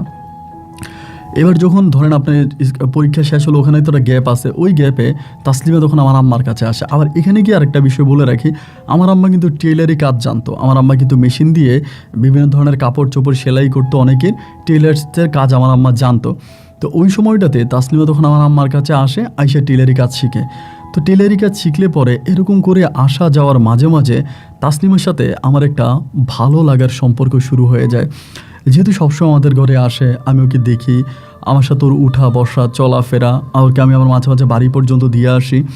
এরকম করতে করতে ইচ্ছে হোক বা অনিচ্ছে হোক ওর সাথে আমার একটা প্রেমের সম্পর্ক শুরু হয়, এবং এই সম্পর্কটা খুব গভীর একটা সম্পর্কে গিয়ে পৌঁছায়। আমি আমার মাকে বলি, আমার বাবাকে বলি, এবং এই বিষয়টা আস্তে আস্তে করে আমার ছোটো ভাইরা জেনে যায়, আমার মাও জেনে যায়, এবং পারিবারিকভাবে তখন তাসলিমের প্রতি আমি অনেকটা আকৃষ্ট হয়ে পড়ি। একইভাবে তাসলিমও আমাকে অনেকটা ভালোবেসে ফেলে। এসএসসি পরীক্ষার পরে তখন তাসলিমার বাবার সিদ্ধান্ত নিল যে তাসলিমাকে এখানে রাখবে না, ওকে ওর নানু বাড়িতে পাঠিয়ে দিবে, এ জায়গায় রাখবে না, নানু বাড়িতে পাঠিয়ে দিবে এবং ওখানে ওকে বিয়ে দিয়ে দিবে। এরকমভাবে কথাবার্তা চলাচলি শোনা যাচ্ছে। ওই মুহূর্তে তাসলিমা তখন আমাকে বলল, আব্বুর সাথে কথা বলি বা না বলি, আমার তো একমাত্র গার্ডিয়ান আমার আব্বু, গার্ডিয়ান ছাড়া তো আমার কেউ নেই। আব্বু বলতেছে আমাকে, আমি যেহেতু এসএসসি পরীক্ষার রেজাল্ট আউট হলে পরে আমাকে আমার নানু বাড়িতে পাঠিয়ে দিবে, আমার নানু বাড়ির পাশাপাশি এক কলেজ আছে, ওখানে ভর্তি করাবে এবং আমার নানা নানি আমাকে ওখানে বিয়ে দিয়ে দিবে, মানে ওখানে বিয়ে দিয়ে দিবে, এরকম বলতেছে। ওই মুহূর্তটাতে আমি তো, তাসলিমার আব্বা কিন্তু ছন্ন ছাড়া জীবন, ওনার মানে কারোর সাথে কোনো সম্পর্ক নেই, উনি সারাদিন বসে থাকবে, উনি কি খায় না খায়, ওনার খাওয়া দাওয়া কী করে তাও জানে না। মানে আপনি শুনলে অবাক হয়ে যাবেন যে উনি কী খায় এটা গ্রামের কেউ জানেই না। ওনার ঘরে কোনো রান্না হয় না, শুধু রাতের বেলায় ওনার ঘর থেকে মিউজিকের শব্দ আসে, মানে এরকম ধুমধুম ধুমধুম করে কী জানে বাজতেছে। এবং আরেকটা বিষয় ওখানে বলে রাখি আপনাদেরকে, উনি প্রতি ফজরের আগে, মানে ফজরের আগ মুহূর্তে ওনার বাড়ির পিছনে একটা পুকুর আছে, ওই পুকুরে কাউকে নামতে দেয় না, শুধু উনি ওই পুকুরে নামে, ওই পুকুরে শুধু উনি গোসল করে, তা ফজরের আগে। তো যাই হোক, ও তখন বললো যে ওর বাবারে বলার জন্য। পরে আমি আমার আব্বারে বললাম যে আব্বা, এমন এমন ঘটনা, তাসলিমের বিষয়টা তো তোমরা সবাই জানো, এখন তাসলিমার আব্বা বলতেছে তাসলিম এখন নানু বাড়িতে পাঠাই দিবে, ওইখানে পাঠাই দিবে, দেন ওইখানে ওরা বিয়ে শাদী দিয়ে দিবে। তো তাসলিমা তো, আমি তাসলিমারে পছন্দ করি, এখন আম্মাও তো বলছে এই তুমি তাসলিমার বাবার কাছে গিয়ে বিয়ের প্রস্তাব দাও। এই কথা বললে পরে আমার আব্বা তখন তাসলিমার আব্বার কাছে বিয়ের প্রস্তাব নিয়ে যায়। তো যেদিন আমার আব্বা প্রস্তাব নিয়ে যায়, ওই দিন আমার আব্বা অনেক মন খারাপ করে তখন আমার আব্বা বাড়ি ফিরে। তে বাবা যখন মন খারাপ দেখছি, আমি তখনই বুঝে গেছি যে আসলে মূলত তাসলিমার আব্বা রাজি হয় নাই। আর আমার আব্বাও বলতেছে যে মেয়ের বাবা রাজি হবে না, কারণ ওদের তো টাকা পয়সা, অর্থ সম্পদ, এবং এত বড় লোকের মেয়ে, ওর আব্বার অনেক টাকা পয়সা, অনেক অর্থ সম্পদ, তা ওরা কি আর আমাদের মতো লোকের কাছে ওনার মেয়েকে বিয়ে দিবে? আমার আব্বা তারপরেও যেতে চাচ্ছিল না। পরে আম্মা আর আমার রিকোয়েস্টে আমার আব্বা তখন গেছে, এবং যাওয়ার পরে যেটা হইল, আমার আব্বাকে শূন্য হাতে ওখান থেকে ফিরে আসতে হলো। তাসলিমার আব্বা ডিরেক্টলি বলে দিছে আমার পরিবারের সাথে ওনার মেয়েকে বিয়ে দিবে না। এবং এই ঘটনার পরে যেটা হইল ভাই, মানে আমার মনে হয় যে মানে চোখের মুখে লবণ দেওয়ার মতো অবস্থা। আব্বাকে তো মানা করে দিল, যেই লোকে তাসলিমা কোথায় যায়, কি করে, খায় না খায়, পড়াশোনা করে না করে, তার এসব নিয়ে কখনোই কোনো মাথা ব্যথা ছিল না। উনি শুধু ওনার পরিদের সাথে রং তামাশা নিয়ে ব্যস্ত ছিল। এখন দেখা যায় এই লোকটাই তাসলিমাকে কঠিনভাবে পাহারা দিতে শুরু করে। তাসলিমা কি করে, তাসলিমা কোথায় যায়, একটা পর্যায়ে ওকে ঘরের বাইরে আর আসতে দিচ্ছে না, ঘরের মধ্যে ওকে আটকায় রাখে। ওর সাথে আমার অনেক দিন হয়ে গেল কোনো দেখা হয় না, এবং কেমন যে একটা অবস্থা আমি বলি বোঝাতে পারবো না। ঘরের মধ্যে ওকে আটকায় রাখে। আমি গ্রামের লোকদের কাছে শুনি, এবং ওদের বাড়ির লোকদেরকে জিজ্ঞেস করলে বলো ওর বাপে ঘরের মধ্যে আটকায় রাখছে, মানে ঘরের বাইরে ওকে যেতেই দেয় না। আমার আব্বা ঠিক যেদিন থেকে বিয়ের প্রস্তাব দিছে, ওই দিনের পর থেকেও আমাদের বাড়িতে আর আসতে পারে না। ওর জন্য আমি কান্নাকাটি করি, মন খারাপ করি, মানে কোনোভাবেই একটা রাত আমি ঘুমোতে পারি না। প্রতিটা রাতে ওর জন্য কান্নাকাটি করি যে ওর আমি এত ভালোবাসি, যে মানুষটার সাথে এত সম্পর্ক, এত প্রেম, এত ভালোবাসা, সেই মানুষটা হঠাৎ করে নাই, এটা কি আর বিশ্বাস করা যায়? আমি তো এটা মানতে পারবো না। এই সময়ের ভিতরে একদিন আমি রাতের বেলায় শুয়ে আছি, আমার ঘরে আমি শুয়ে আছি। এই সময়ের ভিতরে হঠাৎ করে কে জানি এসে আমার ঘরের মানে দরজা ধাক্কাইতেছে, আমাদের মেইন গেট ধাক্কাইতেছে, এবং এবং আমার নাম ধরে একটা ডাক দিল যে ও বিল্লাল উঠে আসো। কণ্ঠটা আমার কাছে তাসলিমার মতো মনে হইল, এবং মনে হওয়ার সাথে সাথেই আমি তখনই উঠে দিলাম দৌড় দিয়ে গিয়ে দরজা খুলছি, মানে মেইন দরজা খুলছি। খোলার পরে দেখি তাসলিমা দাঁড়ায় আছে। তাসলিমাকে দেখার পরে তো ভাই আমার যেটা ঠান্ডা হয়ে গেল, কি রে তাসলিমা এখানে এত রাতে? আসলে ওদের বাড়ি থেকে আমাদের বাড়ির দূরত্ব মোটামুটি ভালোই, এত রাতের বেলা আসা কিন্তু সম্ভব না। আমি তখন ঘর থেকে বেরোয়ার পরে বললাম, কিরে তুমি এখানে? আমারে বলতেছে যে মানে কান্না করতেছে, আমার বলে এখান থেকে আসো তাড়াতাড়ি, ঘরের দরজাটা টান দিয়া। পরে ঘরের দরজাটা টান দিয়া কোনায় গেলাম, ঘরের কর্নারে যাওয়ার পরে ও কান্না করতেছে। আমি বললাম কান্না করতেছো কেন? ও বলে তোমার এই কতদিন ধরে দেখি না, আমার না ভাল লাগতেছে না।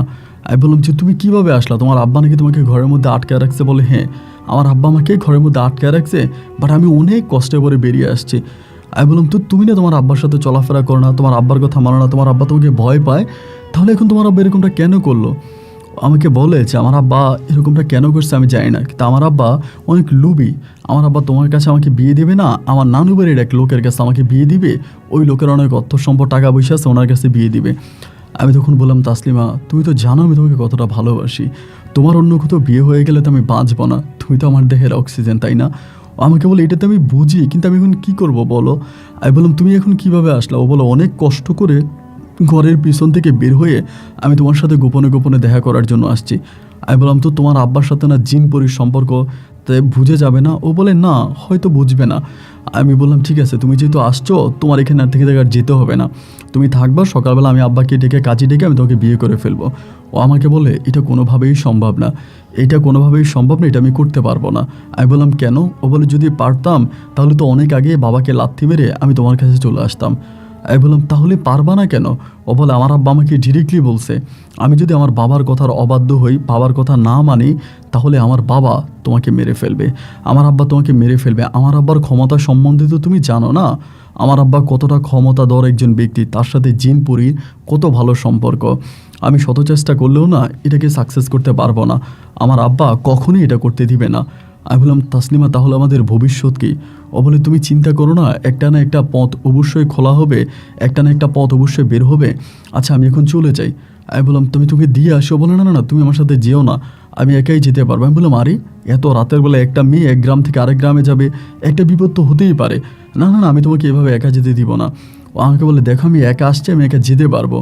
জোরাজোরি করার পরেও আমাকে বললো যে, না আচ্ছা ঠিক আছে, বড় জোরে তুমি আমাকে ওই পর্যন্ত দিয়ে আসো। তো আমাদের গ্রামের সীমানা পর্যন্ত আমি ওরে দিয়ে আসলাম। এরপরে ও তখন ধান ক্ষেতের আইল দিয়ে হাঁটতে হাঁটতে চলে গেল। ও আমাকে বললো, খবরদার কেউ যাতে না জানে, কেউ যাতে না বুঝে আমি তোমার সাথে দেখা করতে আসছি, এবং তোমার আব্বা আম্মাকেও কিন্তু বলবা না। আর আমি কালকে আবারও আসবো, এবং আসবো আমি তোমাকে একটা টাইম বলে দিই, এই সময় আমি এই জায়গায় আসবো, আমি তোমাকে নক করবো না, ঘরের দরজায় ধাক্কা দিব না, তোমার আব্বা আম্মা জেনে যাবে আমি এই সময় এখানে থাকবো। আমি বললাম, তোমার এই কষ্ট করে আসতে হবে না, আমি তোমার বাড়ির সীমানায় যাব। ও বলে, না না না, তুমি তো জানো আমার আব্বার সাথে জিন পরিদের সমস্যা, আমার বাড়ির সীমানায় গেলে ওইখানে তোমাকে আটকায় ফেলবে, তুমি যেতে হবে না, আমি আসবো। এরপরের রাতে একইভাবে ও আবার দেখি ওইখানে দাঁড়ায় আছে, মানে দেখেন টাইমটা বলছে যে বরাবর রাত 12টা বাজে আমি এই গাছের নিচে দাঁড়ায় থাকবো তোমাদের বাড়ির সামনে, তুমি এখানে চলে আসবা। ঠিক রাত 12টা বাজে আর 1 থেকে 2 মিনিট আগে আমি দরজা খুলে বেরোইছি, দেখি যে ও এখানে বসে আছে। কিন্তু না ভাই, ওর আচার আচরণগুলো, স্বভাব, মানে কথাবার্তাগুলো কেমন যেন একটু উল্টা পাল্টা লাগে। মানে আগে যখন ওর সাথে আমার সম্পর্ক ছিল, প্রেম ছিল, ভালোবাসা ছিল, তখনকার যে স্টাইল নিয়ে কথা বলতো, এখন কেমন জানি কথার ধরনগুলো কেমন একটা পরিবর্তিত। আর আগে তো ধরেন আমি ওর শরীরে হাত দিতে পারতাম, ওর সাথে যখন আমার প্রেম ভালোবাসা চলতেছিল, কিন্তু এখন না ওর শরীরে খুব বেশি একটা হাত দেওয়া যায় না, ওর শরীরে হাত দেওয়া যায় না, এবং ওর শরীরটা অনেকটা ঠান্ডা, অনেক ঠান্ডা শরীরটা, এবং গরমের মধ্যে দিয়েও দেখি যে ওর শরীর ঠান্ডা। যদি শরীরের সাথে মোটামুটি একটু হাতও লাগে আমি বুঝতে পারি, কিন্তু ওর মানে একদম শরীরের সাথে গায়ের সাথে গা ঘেঁষে বসা আছে না, ওরকম করে ওর সাথে আমি বসতে পারি না। একেবারে গভীর রাত, চারদিকে সংসার, নীরবতা, মানুষ সহ গাছপালা ঘুমিয়ে গেছে, এইরকম একটা সময় যখন ভালোবাসার মানুষটা কাছে আসবে, কার না ইচ্ছে করবে তার সাথে একটু দুষ্টুমি খুনসুটি করতে? এইটাও আমারে করতে দেয় না। ও আমাকে বলে, সব বিয়ের পরে, সব বিয়ের পরে আমাকে এগুলো বলে। আচ্ছা ঠিক আছে, এরকম করে 1 দিন 2 দিন 3 দিন 4 দিন 5 দিনও প্রতিনিয়তই আসতেছে, আমার এখানে আসতেছে যাচ্ছে, আসতেছে যাচ্ছে, মানে প্রতিটা মুহূর্তে মুহূর্তে। আর আমি ওরে বলি যে কী করা যায়, কী করা যায়? এভাবে প্রায় 1 দিন 2 দিন না, দীর্ঘ 1 মাসের মতো, পুরো একটা মাস ও আমার এখানে আসতো, এবং প্রতি রাতে একটা রাতও মিস নেই। আর এখানে একটা কথা বলে রাখি, আমি কিন্তু দুর্ভাগ্যবশত এক সাবজেক্টে পরীক্ষায় ফেল করি, এবং ফেল করার পর আমি আর কলেজে ভর্তি হই না, আমি তখন আমার আব্বার দোকানে বসি আর ঘরের মধ্যে থাকি। এরকম করতে করতে করতে করতে করতে করতে আসা যাওয়া প্রায় 1 থেকে 1.5 মাস পর্যন্ত হয়ে গেল, এবং প্রতিটা রাতে আমি বের হই 12টা থেকে 3টা পর্যন্ত, আমার সাথে 12টা 1টা 2টা 3টে 3 ঘন্টা এই গাছের নিচে আমার সাথে গল্পগুজব করে, এবং আবার চলেও যায়। একদিন একটা বিষয় বলে রাখি, একদিন হলো কি, মানে আমি ওইখানে বসে বসে ওর সাথে গল্প করতেছি, মানে কথা বলতেছি, তো কথা বলতেছি, পরে আমার আব্বা তখন সকালবেলা আমার বলতেছে কি যে আমাদের বাথরুমটা নাকি সমস্যা ছিল, মানে বাথরুমের সমস্যা ছিল, তা আমার আব্বা ওই টয়লেটে যায় নাই, গাছের নিচে বলে আমার আব্বা টয়লেট করছে। আমারে বলে, গাছের নিচে টয়লেট করছি, আমার আব্বা আমারে বলতেছে যে গাছের নিচে টয়লেট করলো, গাছের নিচে তো আমি আরও বসেছিলাম, আব্বা কি আমাদেরকে দেখে নাই? মানে আমার কাছে এটা মনে হলো আর কি। আবার আমি এটা বলি না, কারণ আব্বা কোদাল নিয়ে যাইতেছে সকালবেলা ভোরে, আব্বা ওইখানে বাথরুম করছে, এটা মানে ডাকনা দিবে আর কি। আমি মনে মনে চিন্তা করতেছি, আমি আর তাসলিমা তো ওখানে বসেছিলাম, তাই আব্বা কি আমাদেরকে দেখে নাই? তো যাই হোক, আমি আর আব্বার কোনো কিছু বললাম না, আব্বু এটা ঢাকনা দিয়ে বা ওইখানে মাটি দিয়ে পরে চলে আসছে। এরকম করে তখন সময়গুলো কাটছে। এখানে আরেকটা বিষয় বলে রাখি, রাতের বেলা আমি ওরে বলি, আমার আম্মা কিন্তু তাসলিমের জন্য খুব কান্নাকাটি করে, প্রতিদিন কান্নাকাটি করে যে মেয়েটা আমার এত ভালোবাসতো, মেয়েটার সাথে আমার এই সম্পর্ক, হঠাৎ করে মেয়েটা কোথায় উধাও হয়ে গেল, হারিয়ে গেল। তা আমি আমার মানে তাসলিমারে বলতাম যে আম্মা তো কান্নাকাটি করে, অন্তত একটাবারের জন্য আম্মার সাথে একটু দেখা করো, তুমি আসো একটু আম্মার সাথে বসে একটু কথা বলো। ও আমাকে বলে না আমি কারোর সামনে যেতে পারবো না, আমার কারোর সামনে যাওয়া সম্ভব না, মানে ও যায় না। আর ওর হাতের আঙ্গুলগুলো না একটু অস্বাভাবিক ছিল ভাই, অনেক কিছু কেমন যেন আমার কাছে ডাউট লাগতো, বাট আমি ওরা ভালোবাসতাম, এই জন্য আমি সব কিছুই মেনে নিতাম। বা যেহেতু এত রাতের বেলা আসতো, এরকম করতে করতে প্রায় 1.5 মাসের মতো আমাদের সম্পর্কটা কাটলো। এবং ওই গাছের নিচেই 1.5 মাস পর একদিন হঠাৎ করে আমাকে একটা কথা বলে, আমাকে বলে বিল্লাল তুমি আমাকে সহজে পাবা না, আমাকে তুমি সহজে পাবা না, আমাকে পেতে হলে আমার আব্বার ক্ষমতা তোমাকে, মানে আমার আব্বার ক্ষমতা থেকে, মানে আমার আব্বার যে একটা ক্ষমতা আছে ওই ক্ষমতা থেকে আমার আব্বাকে বের করতে হবে। আর আমি যদি ধরো তোমার বিয়ে করেও ফেলে, আমার আব্বা তোমাকে মেরে ফেলবে, আমার আব্বু তোমাকে আস্ত রাখবে না, আমার আব্বু তোমাকে মেরে ফেলবে। যার জন্য আমার আব্বা যাতে জিন পরি দ্বারা তোমার কোনো ক্ষতি করতে না পারে, এই জন্য আমার আব্বার কাছ থেকে এই জিন পরির ক্ষমতাটা কেড়ে নিতে হবে। যদি আব্বার কাছ থেকে জিন পরির এই ক্ষমতা কেড়ে নেওয়া যায়, তবেই আমি তোমার সাথে নীরবে নিবৃতে সংসার করতে পারবো, অন্যথায় তোমার সাথে আমার সংসার করা হবে না। আমার আব্বা যেভাবে হোক তোমার কাছ থেকে আমাকে নিয়ে যাবে। আমি তখন বললাম তাসলিমা কিভাবে আমি তোমার আব্বার কাছ থেকে তোমার আব্বার কাছ থেকে জিন পরি এগুলো সরাবো? আমি তো কোনো কবিরাজ না, আমি তো কোনো তান্ত্রিক না, খোনার না, আমার কাছে তো কোনো অলৌকিক ক্ষমতা নাই। তুমি কিভাবে তোমার বাবার কাছ থেকে জিন পরি এগুলোকে সরাবো? আমার দ্বারা কি এটা সম্ভব? ও আমাকে বলে হ্যাঁ, আমি যেহেতু বাবার ঘরে আছি, আমি তোমাকে এমন কিছু বুদ্ধি শিখাই দিব যেটা তুমি যদি করতে পারো, তাহলে আমার আব্বার কাছে আর কোনো ক্ষমতা থাকবে না তোমার ক্ষতি করার।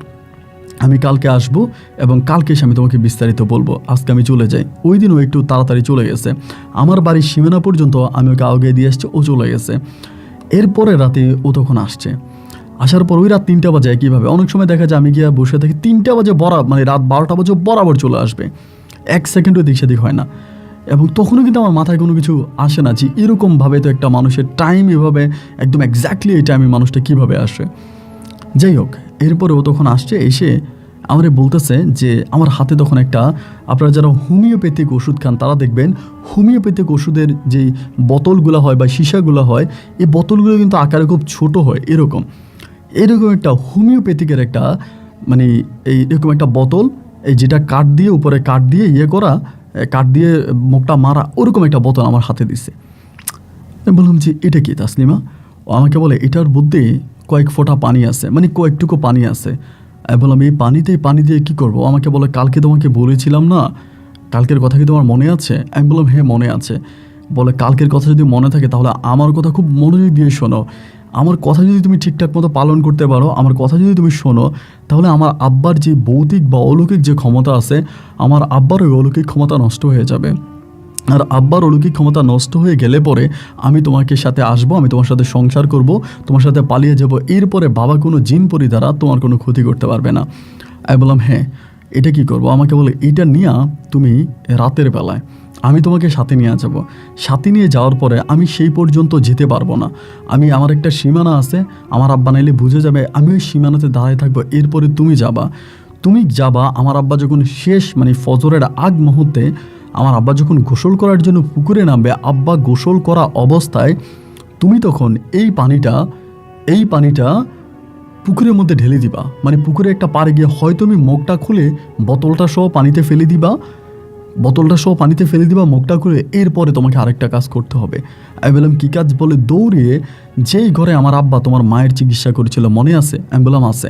বলে ওই ঘরের মধ্যে ঢুকবা, ঘরে ঠিক মাঝখান বরাবরে তুমি একটা গর্ত করবা। আমি বললাম তারপর? বলে গর্ত করার পরে ওই গর্তের ভিতরে তুমি দেখবা এক ধরনের একটা পাথর তুমি পাবা, যেটা আকার অনেকটা বড় একটা পাথর। যেভাবে হোক ওই পাথরটা তুমি ওখান থেকে আনবা। আমি বললাম তারপর? বলে ওই পাথরটা আনার পরে এই জায়গা থেকে পাথরটা মাথায় করে পারো পাথরটা আমার কাছে নিয়ে আসবা, আমি যে জায়গায় দাঁড়ায় থাকবো, এবং এই জায়গায় এনে যদি তুমি আমার কাছে পাথরটা দিতে পারো, তাহলে আমার বাবা তোমার আর কোনো ক্ষতি করতে পারবে না। দেখেন ও যে আমাকে কথাগুলো বলতেছে, ওই সময় আমার একটা বড় মাথায় জিনিসটা আসে না যে এই কাজটা তো তুমিও করতে পারো তোমার ঘরের মধ্যে জিনিসটা। আমি ওরে কী প্রশ্ন করি, মানে আমি ওরে বলি যে আমি যদি এই কাজটা করতে যাই, তা তোমার আব্বা পুকুর থেকে ওইটা যদি দেখে ফেলে আমাকে ধরে ফেলবে না? আমি ঘরে ঢুকবো, দরজা ভাঙবো, এরপরে আমি এটা আনবো। ও আমাকে বলে দেখো তুমি যতক্ষণ পর্যন্ত কাজটা সম্পূর্ণ না হবে আমার আব্বা না পুকুর থেকে উঠতে পারবে না, এজন্যই তো তুমি পানিটা পুকুরে ফেলে দিবা। আমি বললাম তোমার আব্বা চিৎকার করবে উঠতে না পারলে? বলে আমার আব্বা চিৎকার করলেও আশেপাশের কোনো মানুষ আমার আব্বার চিৎকারের শব্দ শুনতে পাবে না। আমি বললাম তার মানে কি? ও আমাকে বলে আমার আব্বা ওই ওই যে পানিটা যখন তুমি ঢেলে দিবা আমার আব্বা এই জায়গাটার মধ্যে বন্দি হয়ে যাবে, মানে পুকুরে পানির মধ্যে বন্দি হয়ে যাবে। আমি তখন বললাম এই পানি তুমি কই পাইলা? ও আমাকে বলে এত প্রশ্ন আমাকে করো না, তুমি পারবা কি না, হ্যাঁ বা না? আমি বললাম পারবো। ও বলে আজকে যাবা? আমি বললাম হ্যাঁ আজকেই যাবো, কারণ আমি তোরে পাওয়ার জন্য পাগল। ও বলে ঠিক আছে তাহলে একটা খুন্তি নিয়ে আসো, যেটা দিয়ে মাটি খনন করা এরকম একটা খুন্তি নিয়ে আসো। পরে আমি কী করলাম, একটা খুন্তি হাতে নিলাম, মানে ঘর থেকে নিয়ে আসছি। কিন্তু ভাই একটা জিনিস এখানে বলি, খুন্তিটা আমি যখন হাতে নিলাম ও আর আমার পাশে আসে না, ও আমার কাছ থেকে মোটামুটি 2 থেকে 3 হাত দূরে দাঁড়ায় আছে। ও বলে তুমি আমার স্পর্শ করো না, তাহলেই সমস্যা হবে। কেন এইরকম কথাবার্তা বলে আমি তো বুঝি না, কিন্তু আমি জানি ও কবিরাজের মেয়ে, ওর যেটা বলবে সেটাই রাইট, বা ওর অনেক মানে ক্ষমতা আছে এই জন্য হয়তো বলতেছে। এরকম করেও আমার সামনে হাঁটতেছে, আমি ওর পিছনে হাঁটতেছি, হাঁটতে হাঁটতে হাঁটতে হাঁটতে যাইতেছে। আমার শরীর কিন্তু তখন মানে এরকম একটা মানে ছনছন করতেছে যে আমি এরকম একটা কাজে যাচ্ছি, এখন মানে ভয় ভিতরে প্রচণ্ড রকমের কাজ করতেছে যে এটা আমি করতে পারবো কি না। এখন দেখা যায় এটা করতে গেলে যদি ধরা খেয়ে যায় বা কিছু হয়, ওর আব্বা তো আমাকে মেরেই ফেলবে। আর ওর বাবার বাড়িতে হচ্ছে জিন ভূতের আখড়া, কোন দিক দিয়ে জিন আমাকে ধরে ফেলে, জিন আমাকে মেরে ফেলে, মানে হয়তো জিনে তো আমাকে মেরে ফেলতেও পারে, এই ভয়টা কাজ করে। এবং বাড়িতে যাওয়ার পরে ওদের মানে বাড়ির যে মূল গেটটা, মানে মূল যে সীমানাটা, ওইখানে গিয়া তখনই তাসলিমা দাঁড়ায় গেছে। তাসলিমা ওইখানে দাঁড়াইয়া বলতেছে আমি এর ভিতরে যেতে পারবো না, তুমি এদিক দিয়ে সোজা যাও, গেলেই দেখবে আমার আব্বা গোসল করতেছে, পানির শব্দ তুমি পাবা। আমি বলি আবার এখানে আরেকটা জিনিস বলে রাখি, এই যে আমি ওর সাথে এই পর্যন্ত গেলাম, যাওয়ার পর ওর আব্বার গোসলের সময় হয়ে গেছে। আর ওই দিন আমার কাছে মনে হলো যে এই পথটা অনেক দূরে, ওদের পুকুরের যাওয়ার জন্য ওদের বাড়িটা অনেক দূরে হয়ে গেছে, অনেকক্ষণ হাঁটতেছে, রাস্তা শেষ হয় না। যাই হোক, এরপরও আমাকে বলে আমি এখানে দাঁড়াইছি, তুই যাও। এখানে দাঁড়াইলাম, দাঁড়ানো ও দাঁড়াইছে, আমি তখন গেছি। যাওয়ার পর দেখলাম যে ঠিকই পুকুরের পানিতে মানে গোসল করতেছে, ওরকম শব্দ শোনাচ্ছে, এবং গোসল করে উনি পানি থাপড়াইয়া থাপড়াইয়া থাপড়াইয়া ছোটো বাচ্চাদের মতো গোসল করতেছে। মোটামুটি আকাশে চাঁদ ছিল এবং চাঁদের আলোতে ওনার গোসলটা স্পষ্ট দেখা যাচ্ছে। ওই মুহূর্তটিতে আমি আস্তে আস্তে করে ওই পুকুর পাড়ের দিকে গেলাম, এবং পুকুর পাড়ে যাওয়ার পরে আমি তখন বোতলের মুখটা খুললাম। বোতলের মুখটা একটা লোহার আপনার কাঠের কিছু একটা দিয়ে ঢাকনা ছিল, হোমিওপ্যাথিক বইয়ের বোতল। মুখটা খুলে আমি তখন এই বোতলের পানিটা সহ এটা আমি পুকুরের মধ্যে ফেলে দিলাম। এবং পুকুরের মধ্যে ফেলে দেওয়ার পরে কি হয়েছে না হয়েছে আমি এটা আর জানি না। আমি তখনই ওনার ঘরের দিকে, পিছনের দিকে ঘরের দিকে দৌড় দিলাম, বাড়ির ভিতরে ঢুকে গেলাম। এবং বাড়ির ভিতরে ঢুকার পরেই দেখলাম যে যেই রুমটার মধ্যে উনি থাকে ওই রুমটা কিন্তু মানে এভাবে টান দিয়ে রাখছে, দরজাটা এভাবে টান দিয়ে রাখছে, কিন্তু কোনো তালা নাই, লক নাই, যে রুমের কথা তাসলিমা বললো। এবং অবাক হয়ে গেলাম, ওদের এটা কিন্তু বিল্ডিং, এই বিল্ডিংটা কিন্তু চারপাশে দিয়ে বিল্ডিং, কিন্তু ভিতরটা মাটি। এমনি ওরা বা যে ঘরের মধ্যে এসব জিনিস করতো, 4-5টা বিল্ডিং করা, উপরেও ছাদ, কিন্তু ভিতরে মাটি, ঘরটার ভিতরে রুমটার ভিতরে মাটি। আমি ধাপ করে ভিতরে ঢুকার পর দেখলাম এই মাটির উপরে একটা মানে আপনি যে বিছনাগুলো এরকম একটা বিছনাটা তখন টান দিলাম। টান দেওয়ার পরে দেখলাম একটা মার্ক করা আছে, কেমন জানি একটা মনে হয় যেন একটা গোল বৃত্ত আছে এরকম, ঘরটা ঠিক মধ্যখানে, এই রুমটা অনেক বড়। এই বৃত্ত বরাবর আমি তখন কোবাইতে শুরু করলাম আপনার খুন্তি দিয়ে আমি তখন মাটি কাটতে শুরু করলাম। বেশি দূরে না, প্রায় 1 হাত বরাবর কাটার পরেই আমি তখন অনেক বড় একটা একটা পাথরের টুকরো পাইলাম, এবং পাথরেরটা জল জল করতেছে এরকম একটা পাথর। এখন যেটা আমি পাই সেটা আকার অনেক বড়, মানে অনেকটা বড়, আমি একা এটা উঠাইতে পারতেছি না। অনেক কষ্টের পরে, খুব কষ্টের পর আমি তখন এটাকে কাঁধে নিলাম, এবং কাঁধে নেওয়ার পরে আল্লাহ আল্লাহ করতে করতে করতে করতে ঘর থেকে বেরিয়েছি, ঘরের দরজা লাগাইনি এবং ওই খুন্তি ওখানে রেখে আসছি। বের হওয়ার পরে আমি তখন করলাম কি আপনার এরকম ওর কাছে পর্যন্ত আসছে, ও দাঁড়ায় আছে, ও আমাকে বলে আনছো, আমি বলে আনছি। এবার আমাকে বলো চলো এটা নিয়ে চলো। এইরকম করতে করতে ও এমন একটা জায়গার দিকে যাচ্ছে যে জায়গার বর্ণনা দিয়ে আমি আপনাকে শেষ করতে পারবো না, যেটা হচ্ছে আগে একটা সীতাখোলা ছিল, এবং ওই চিতাখোলার মধ্যে দিনে দুপুরে মানুষ জিন দেখতো, ভূত দেখতো, ওইখানের দিকেও যাচ্ছে। আমি বললাম তাসলিম আমি ওইদিকে যেমন আমার ভয় লাগতেছে। ও তখন কিন্তু পাথরের এক পাশে ধরছে, আমি আরেক পাশে ধরছি। ওই তখন আমার বলে শোনো ভয় পেও না, আমি যতক্ষণ তোমার সাথে আছি তোমার কিছুই হবে না। এরকম করে একটা জায়গার মধ্যে তখন মানে হিন্দুদের যেখানে পোড়ানো ওরকম একটা জায়গার মধ্যে তখন পাথরটা রাখছে। রাখার পর আমার বলে তুমি চলে যাও। আমি বললাম আমি চলে যাবো মানে তুমি? আমাকে বলে আমারই নিয়ে চিন্তা করো না, তুমি যাও। আমি বললাম তাসলিমা তুমি কী বলতেছো এগুলো? আমি তোমাকে এরকম একটা নির্জন জায়গার মধ্যে যেখানে বউতেই গেড়ে এরকম একটা জায়গায় আমি তোমাকে রেখে চলে যাব? তুমি কি পাগল হয়ে গেছো? ও আমাকে বলে যা বলতেছি, একটা ধমক দিয়ে আমাকে খুব জোরে। আমি ওর ধমকে ভয় পেয়ে যাই। আমি তখন পিছনের দিকে দৌড়ে বাড়ি পর্যন্ত আসি। আসার পরে তখন ফজর আজান দিয়ে দেয়। ফজর আজান দিলে পরে আমি তখন হাঁপাইতেছি আর ঘুমাইতেছি না, কি এরকম একটা জায়গা ওরে রেখে আসছি এই পাথরটা সহ। ও আমাকে ধমক দিয়ে চলে আসতে বললো। আমি তখন এই ফজর আজান দিচ্ছি, আমার আব্বা তখন উঠছে, উঠে আমার বলে কিরে তোর হাতে পেয়ে এরকম ময়লা মাটি কেন, তুই কি সারা রাত চুরি করছিস নাকি? এটা বলে আব্বা তখন নামাজ পড়ার জন্য মসজিদের দিকে যায়। আমি তখন এই হাত মুখ ধুই না, আমার আম্মা তখন আসছে, কিরে কী হয়েছে তোর এই হাতে পায়ে ময়লা কেন? আব্বা তখন করছে কি এইভাবে মসজিদ থেকে নামাজ পড়ে আমার আব্বা আবার জমি দেখার জন্য যায়। আমাদের যে জমি আছে জমি দেখার জন্য আমার আব্বা তখন জমি দেখতে যায়। তো ওই জমিগুলো কিন্তু আবার তাসলিমাদের বাড়ির ওইদিকে, দুইটা গ্রামের ওইদিকে জমি। আব্বা জমি দেখতেছে, আমার আম্মা বলে তোর হাতে পায়ে এত ময়লা কেন, এত ময়লা কেন তোর হাতে পায়ে, এত ময়লা কেন, তুই গোসল করে আয়, আমার বলে পুষ্করিতে ডুব দিয়ে আয়। আমি ঠিক আছে। পরে গোসল করতে আম্মা খাবার দিছে, আমার খাবার আইতেছে না, খাবার খাওয়া আসতেছে না, ওরে এনে রেখে আসছি। এই সময়ের ভিতরে হঠাৎ করে আব্বা বাড়িতে আসছে। বাড়িতে এসে আমার বলতেছে যে আপনার বিল্লাল রে, ঘটনা তো একটা ঘটে গেছে, জমিতে যাই শুনে এলাম। কি ঘটনা ঘটছে? গতকালকে রাতে নাকি এই তাসলিমার আব্বা মারা গেছে, ভান্ডারি হাকিম কবিরাজ মারা গেছে। আমি বললাম কি বলেন, কিভাবে? বলে পুকুরের মধ্যে তারে মৃত পাওয়া গেছে। তা পুকুরের মধ্যে তারে মৃত পাওয়া গেছে? আমার আব্বা বলে হ্যাঁ, সবাই বলতেছে জিনেরা তারা মেরে ফেলছে, এবং পুকুরে পানিটা অনেকটা লাল বর্ণ হয়ে আছে, অনেকটা অন্য কালার নাকি হয়ে আছে। আমার আব্বা দেখে আসছে। এবার আমি চিন্তা করতেছি আমি ওইখানে যাবো এটা চিন্তা করতেছি, আবার চিন্তা করতেছি এখন গেলে আবার কি হয় না হয়। আমি যাই নাই, না গিয়ে আমি কী করলাম, বাড়ির মধ্যে বসে আছি। আমার আব্বা তখন গেছে, আব্বা তখন চলে গেছে। তারপর তারা এরকম করে যাওয়ার পরে দুপুরের দিকে আমার মা বলতেছে চলস না যাই, বাড়িটা দেখে আসি কী অবস্থা লোকটার, আমি দেখে আসি ওর, এবং তাসলিমারা আসছে কিনা, ওর বাবা যে মারা গেল বা তাসলিমা কই আছে।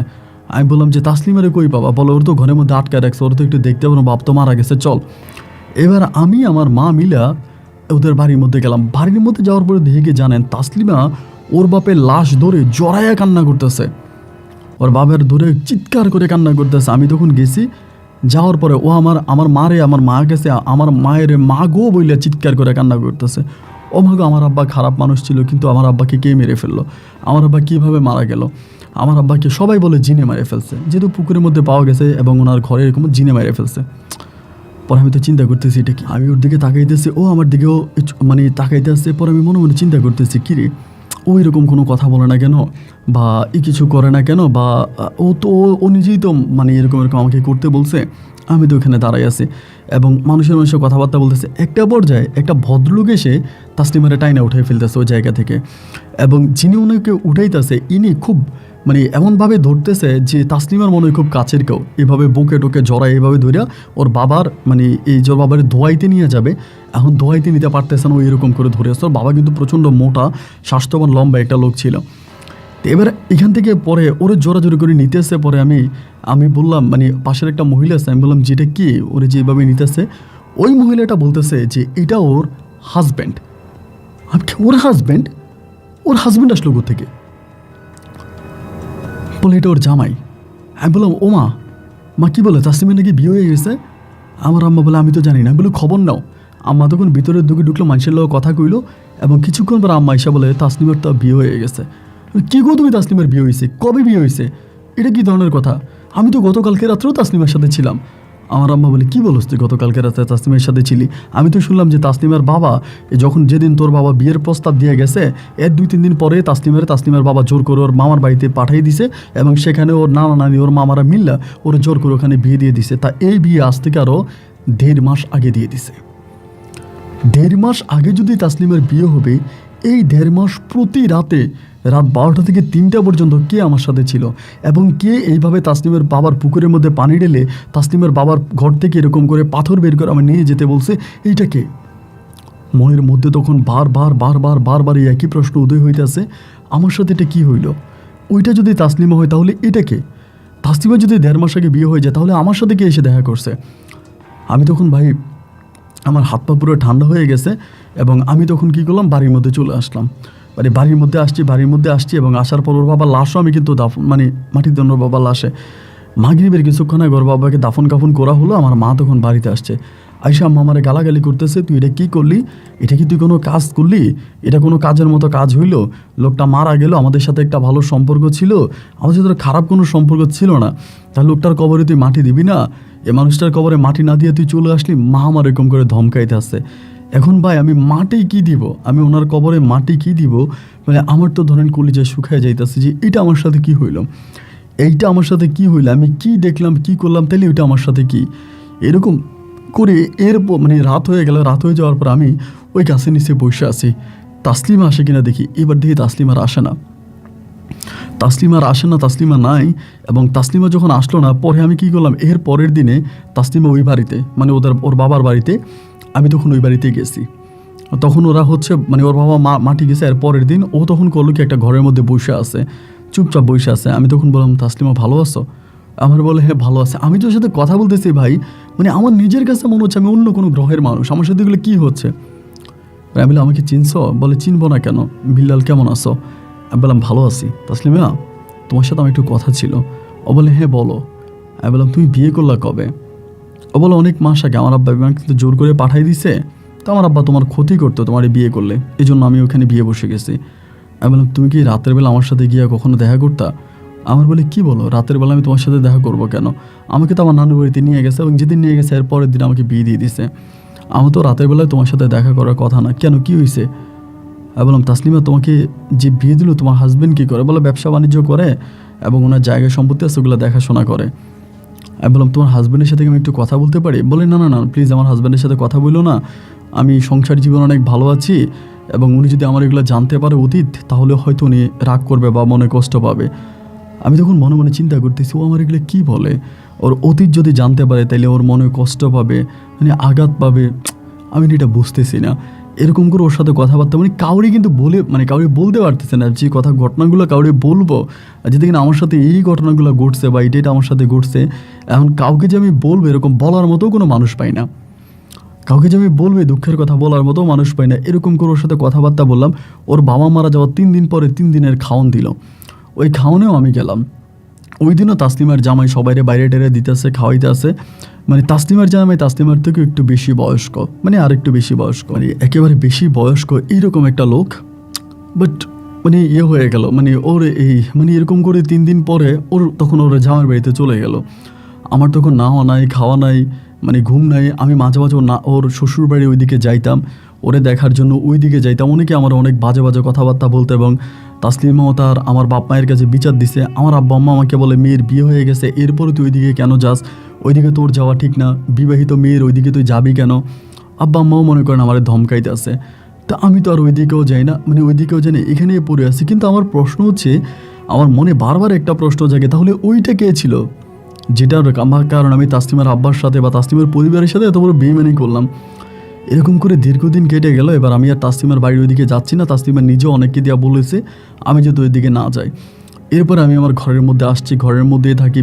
প্রতিদিন রাতের বেলায় ওই গাছটার নিচে গিয়া বৈশা থাকি, এবং গাছটা নিয়ে গেছে গিয়া বৈশা থেকে ওখানে বসে বসে আমি শুধু ওইটার জন্য অপেক্ষা করি যে আমার সাথে বিগত প্রায় 1.5 মাসের মতো এসে আমার সাথে দেখা করছে। আমি ওখানে বসে বসে বলি, শুধু মনে মনে এটাই বলি, আপনি যেই হন, আপনি তো তাসলিমান, এটা আমি বুঝে গেছি, আপনি যেই হন, আপনি আমার সাথে একটাবার দেখা করেন, আমি আপনার সাথে একটাবার দেখা করতে চাই, আমি আপনার সাথে একটাবার দেখা করতে চাই। কিন্তু উনি আর আমার সাথে আসে না বা ওনার সাথে আমার দেখা হয় না। এইরকম করতে করতে একদিন হলো কি, প্রায় তার 2-3 দিন পরে আমি রাতের বেলায় ঘুমাই আসি পরে ওই দিন আমি যাই নাই, মানে মাঝে মাঝে যাই না, মাঝে মাঝে যাই না। গাছের নিচে ঘুমিয়ে থাকা অবস্থায় আমি হঠাৎ করে স্বপ্নে দেখি ওনারে, মানে ওই তাসলিমার আকার ধরে আসছে, এসে আমারে বলতেছে যে, বিল্লাল তুমি আমাকে মাফ করে দিও, তুমি আমার বোনকে বাঁচাইছো, আমার পরিবারকে বাঁচাইছো, এবং 1500 পরীকে তুমি এই দরজালের হাত থেকে, ওই খারাপ মানুষটার হাত থেকে মুক্ত করছো, এই জন্য আমরা তোমার কাছে চিরকৃতজ্ঞ। আমি স্বপ্নের মধ্যে বলতেছি, আপনি কে? বলে, আমার নাম ঝিনুক। আমি বললাম, আপনি? বলে, আমি একটা পরী। আমি বললাম, আমার তাসলিমা, আমি আপনার সাথে একটু কথা বলতে চাই। স্বপ্নের মধ্যেই বলতেছি। বলে, আমাকে এখন দেখলে ভয় পাবা না? আমি বললাম, না ভয় পাবো না, স্বপ্নেই বলতেছি। বলে, আচ্ছা ঠিক আছে, আমি তোমাকে ডাকবো, তোমাকে কালকে রাতে আমি ডাকবো। এই কথা বলে উনি চলে গেল। আমার তখন ঘুমটা ভেঙে গেল। আমার তখন মনে হলো যে হ্যাঁ, তার মানে উনি আমাকে সাড়া দিয়েছে, উনি আসবে। এরপরে রাতে আমি না ঘুমিয়ে বসে আসছি, এই ঘরের দরজায় এসে তাসলিমার কণ্ঠে আমাকে ডাক দিছে, অবিকল তাসলিমার কণ্ঠে। ডাক দেওয়ার পরেই ভাই আমি তখন দরজা খুলছি, খোলার পরে দেখি যে তাসলিমার মতো করেই উনি দাঁড়ায় আছে, এরকম ঘোমটা দিয়ে মুখ ঢাকা। আমার ভিতরে কিন্তু কোনো ভয় নাই, কারণ আমি এর সাথে এত কিছু করছি, ভয় কাজ করে না। আমি ডাইরেক্ট ওনার কাছাকাছি গেছি, যাওয়ার পরে গাছের নিচে গেছি। আমি বললাম, আমার সাথে এই কাজটা কেন করলেন? আপনি একটা পুরী হয়ে কেন আপনি তাসলিমের বাবারে মারাইলেন? বলে, তাসলিমের বাবাকে আমি মারাই নাই, উনি পানিতে থেকে ঠান্ডা অবস্থা উনি মরে গেছে, ঠান্ডা থাকা অবস্থা, তখন কিন্তু একটু ঠান্ডার মৌসুম ছিল। বলে, ঠান্ডা অবস্থায় উনি ওখানে মারা গেছে, আমি জাস্ট ওনাকে পুকুরে বন্দি করছি। আমি বললাম যে দেখেন, এই কাজটা আমার সাথে কেন হইল? আমি তো আপনাকে তাসলিমা মনে করে আপনার সাথে কথা বলছি, কিন্তু আপনি আপনাকে দেখবো, আপনি ঘোমটা খোলেন। বলে, না, ঘোমটা খুললে তুমি ভয় পাবা, আমি আমার তাসলিমার রূপে তোমার কাছে আর আসতে পারবো না। আমি বললাম, আমি তাসলিমাকে পেতে চাই, আমি তো তাসলিমাকে পাওয়ার জন্যই আপনার সাথে এগুলো করছি, আপনি আমাকে আমার তাসলিমাকে আমার কাছে এনে দেন। বলে, তাসলিমাকে তুমি পাবা। আমি বললাম, সত্যি আমি তাসলিমারে পাবো? কেমনে পাবো? বলে, আমি তোমাকে একটা কথা বলে দিই, শোনো, এটা কেউ জানে না, শুধু আমি জানি, মানে আমরা জানি, আর হয়তো তাসলিমার শ্বশুর শাশুড়ি বিষয়টা কিছুটা জানে, হয়তো কিছুটা জানেও না। আমি তখন বললাম, কি? বলে, তাসলিমার স্বামীর আগের একটা সংসার আছে। আমি বললাম, মানে? তাসলিমার স্বামীর আগের একটা সংসার আছে? বলে, হ্যাঁ, ওই সংসারে তাসলিমার স্বামীর 2টা মেয়ে সন্তান আছে, এটা তাসলিমা জানে না। এইটা তাসলিমার কানে খবরটা পৌঁছাই দিলেই তাসলিমা তার আগের স্বামীকে ছেড়ে তোমার কাছে চলে আসবে। আমি বললাম, কিভাবে? মানে আমি কিভাবে? ওই পরে উনি আমাকে পুরো ঠিকানাটা বলে, অমুক গ্রামের অমুক বাপ অমুক মেয়ে। আমাকে একটা কাগজের মধ্যে উনি সব লিখে আনে, ওই কাগজটা আমার হাতে দেয় যে এখানে সব ঠিকানা দেওয়া আছে, তুমি ঠিকানা অনুযায়ী গেলে ওইটা সব জানতে পারবা। এটা তাসলিমা জানে না, কিন্তু ওই মহিলা জানে যে ওনার হাজব্যান্ড দ্বিতীয় বিয়ে করছে, ওই মহিলা অনুমতি দিছে, কিন্তু এটা তাসলিমা জানে না। এই কথা বলে উনি বলে, আমি চলে যাবো, আমি তোমাকে বেশি সময় দিতে পারবো না, আমি যাই। এটা বলে উনি ওখান থেকে তখন হেঁটে হেঁটে আমাদের বাড়ির দিকে বেরিয়ে চলে যায়। আমি তখন ঘরের মধ্যে ঢুকলাম, এবং ঘরের মধ্যে ঢোকার পরে ওই মুহূর্তেই আমি তখন এই চিঠিটা হাতে নিলাম, বা লেখাটা খুব সুন্দর করে লেখা, উপরে বাংলায় লেখা, নিচে আরবিতে লেখা। লেখাটা দেখে আমি তখন করলাম কি, এর পরের দিন ওই গ্রামের উদ্দেশ্যে রওনা দিলাম। এটা আমাদের গ্রাম থেকে বেশ দূরের। সেই গ্রামে যাওয়ার পর আমি খোঁজ খবর নিয়ে জানতে পারলাম আসলেই তাসলিমার জামাই সেই গ্রামে বিয়ে করছে। তাসলিমার জামাইয়ের নাম বলার পর সবাই বলে ওই গ্রামে বিয়ে করছে। এবার আমি কি করলাম, তাসলিমা কখনই বাড়িতে আসে, এর কিছুদিন পরে তাসলিমার বাবার 40 হবে বা ওই রকম সময়, 40 হওয়ার কিছুদিন আগে তাসলিমা তখন তার স্বামীকে নিয়ে এই বাপের বাড়িতে আসে। আমি তখন তাসলিমার আমার মারে বললাম, মা তুমি গিয়া তাসলিমারে নিয়ে আসো। তাসলিমারে আমার মা আনতে গেল, পরে তাসলিমা ওর জামাইকে নিয়ে আমাদের বাড়িতে আসছে। এখন জামাইকে নিয়ে যখন আসছে, আমি তো আর জামাইয়ের সাথে কথা বলতে পারি না। এমন করতে করতে আমার এলাকার কিছু পোলাপাইন্ডে বললাম যে একটা কাজ কর, এরকম ওর জামাইরে নিয়ে চলে যা, ওর জামাইরে নিয়ে তোরা যা, আমি একটু তাসলিমার সাথে কথা বলবো। ওই সময় কিন্তু মোবাইল ফোন আপনার অত প্রচলিত ছিল না। পরে আমাদের এলাকার পোলাপাইন্ডে বলে, এলাকার পোলাপাই, দুলাভাই চলেন ঘুরে আসি। মানে বিকেলবেলা তাসলিমার জামাইরে নিয়ে আমার এলাকার পোলাপাইন চলে গেছে। এই সময় আমি তাসলিমারে ধরে আমি বললাম, তাসলিমা এই ঘটনা। আমার বিশ্বাস করে না। আমি বললাম যে তাসলিমা, আমি তোমারে ভালোবাসি। ও বলে, ভালোবাসতে 1.5 মাস কোথায় ছিল? আমি তোরে বলতে পারি 1.5 মাস কোথায় ছিলাম। আমি বললাম, দেখো, আমি তোমাকে এই ঠিকানা দিছি, এই ঠিকানা অনুযায়ী তুমি চলে যাও, এই ঠিকানা অনুযায়ী তুমি চলে যাও, এবং তুমি খোঁজখবর নিয়ে দেখো যে এটা সত্য কি মিথ্যা। এটা সত্য কি মিথ্যা তুমি খোঁজখবরটা নিয়ে দেখো। এবং এই ঠিকানা ওর কাছে দেওয়ার পর ও সেদিন চলে যায়। এর কিছুদিন পরেই, প্রায় 16-17 দিন পরে আমি জানতে পারি তাসলিমা তার স্বামীকে ডিভোর্স দিয়ে চলে আসছে ওর বাপের বাড়িতে, এবং ওর যে বাপের বাড়িতে ওর চাচি আছে, ওই চাচির বাড়িতে চলে আসছে। আমি তখনই মারে পাঠালাম, ও মা তুমি যাও, তুমি যেমনি পারো তাসলিমারে বুঝাইয়া আমার ঘরে তুমি তাসলিমারে নিয়ে আসো। আমার আম্মা তখন এই সুযোগটা কাজে লাগানোর জন্য তাসলিমার বাড়িতে গেল। যাওয়ার পরে বুঝে শোনায়া প্রায় 5-7 দিন বোঝানোর পরে ও তখন রাজি হলো। ওর ওই বাড়িতে থাকা চাচি তখন আনুষ্ঠানিকভাবে তাসলিমাকে আমার কাছে বিয়ে দিল, এবং তাসলিমা সর্বোপরি আমার বউ হইল। বউ হওয়ার পরে দেখেন, ও তো আমাকে বিয়ে করছে, আমি ওর বউ। ও আমাকে বারবার জিজ্ঞেস করে যে তুমি কিভাবে জানলা আমার স্বামী আগে একটা বিয়ে করছে, এইটা তো অন্যরা কেউ জানে না, তুমি কেমনে জানলা, এবং 1.5 মাস ধরে তুমি কেন আমার খোঁজ খবর নিলে না, আমার কাছে গেলা না, 1.5 মাস পরে তুমি কেন আমাকে পাওয়ার জন্য এরকম পাগলামি করলা। এরকম অসংখ্য প্রশ্ন ও প্রতিনিয়তই আমাকে করতে থাকে। কারণ একবার মঞ্চে ওরে বলি, আবার বললেও কি মনে করবে। এইরকম করতে করতে একদিন আমি ওকে সত্যিটা বলে ফেলি যে তাসলিমা, এই ঘটনা। পুরো ঘটনাটা শোনার পরে ও তখন সেই রাতে বলে, তাহলে আমার বাবার খুনি তুমি আমার বাবাকে খুন করছো? এইটা বলে ভাই, ওর সাথে আমার সংসার চলতেছে, কিন্তু এমতো অবস্থার মধ্যে ওই তখন করলো কি, এর পরের দিনে সকালবেলা, দেখেন আমার স্বামী স্ত্রীর সম্পর্ক আছে, আমরা বিয়ে করছি মানে কয়েকটা মাস পরে আর কি। এরই সকালবেলা ও গিয়ে আমার নামে দিল থানাতে মামলা, আমাদের লোকাল থানা থেকে আমার নামে মামলা দিল, এবং মার্ডার মামলা দিয়েও আমাদের বাড়ি থেকে চলে গেছে। চলে যাওয়ার পরে আমি ওরা খুঁজতে শুরু করলাম। আমি ওরে খুঁজতে শুরু করলাম, ও কই গেল না, ওরে আর আমি পাই না। ওর বাড়ি থেকে তখন মামলা দিল, পুলিশে দৌড়ায় প্রায় বিশ্বাস করেন 1.5 বৎসরের মতো। এই মামলায় 1.5 বৎসরের মতো আমি পালাতক অবস্থায় থাকি। 1.5 বৎসরে কোনো কিছু প্রমাণিত হয় নাই যে আমি ওর বাবারে মারছি। এরকম লাশটা পর্যন্ত উঠানো হয়েছে, এই মামলায় লাশ পর্যন্ত উঠাইছে, আবার পুনরায় পোস্টমর্টম করছে, কিন্তু ওইরকম কিছু পাওয়া যায়নি। উনি ঠান্ডার কারণে মারা গেছে, উঠুকে মারা গেছে, কোনো কিছু পাওয়া যায়নি। মানে 1.5 বৎসর পরে আমার মামলা খালাস হয়। এই 1.5 বৎসরে আমাদের জমি জামা যা আছে, আমার আব্বার দোকানপাট যা আছে, সব বিক্রি করে দেওয়া লাগছে শুধু এই মামলা চালাইতে। 1.5 বৎসর পরে তাসলিমা কি করছে আপনি শুনলে অবাক হয়ে যাবেন। এই তাসলিমা পুনরায় আবারও এই সতীনের সংসার করার জন্য ওর আগের স্বামীরই বিয়ে করছে। সতীনের সংসার করার জন্য আগের স্বামীকে বিয়ে করছে এবং ও সবার কাছে বলতেছে যে আর যাই হোক, আমি জেনে শুনে আমার বাবার হত্যাকারীকে, আমার বাবার খুনির সাথে আমি সংসার করব না। যে আমার বাবাকে হত্যা করেছে, আমি এরকম লোকের সাথে জেনে শুনে সংসার করব না। আমি অবাক হয়ে গেলাম, যে বাবার নামও কোনোদিন নিত না, যে বাবার চেহারাও দেখতো না, যে বাবার সাথেও কথা বলতো না।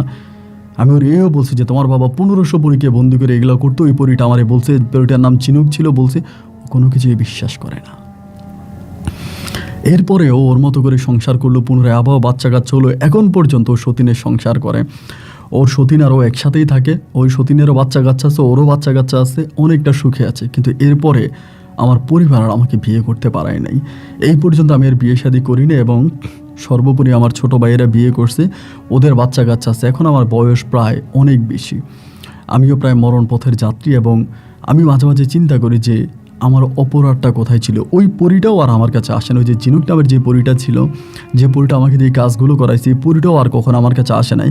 আমি অনেকভাবে পরীটাকে ডেকেছিলাম, স্বপ্নও দেখি নাই, বাস্তবও দেখি নাই, এবং আমাকে ছেড়ে তাসলিমও চলে গেল। আমি সব হারালাম।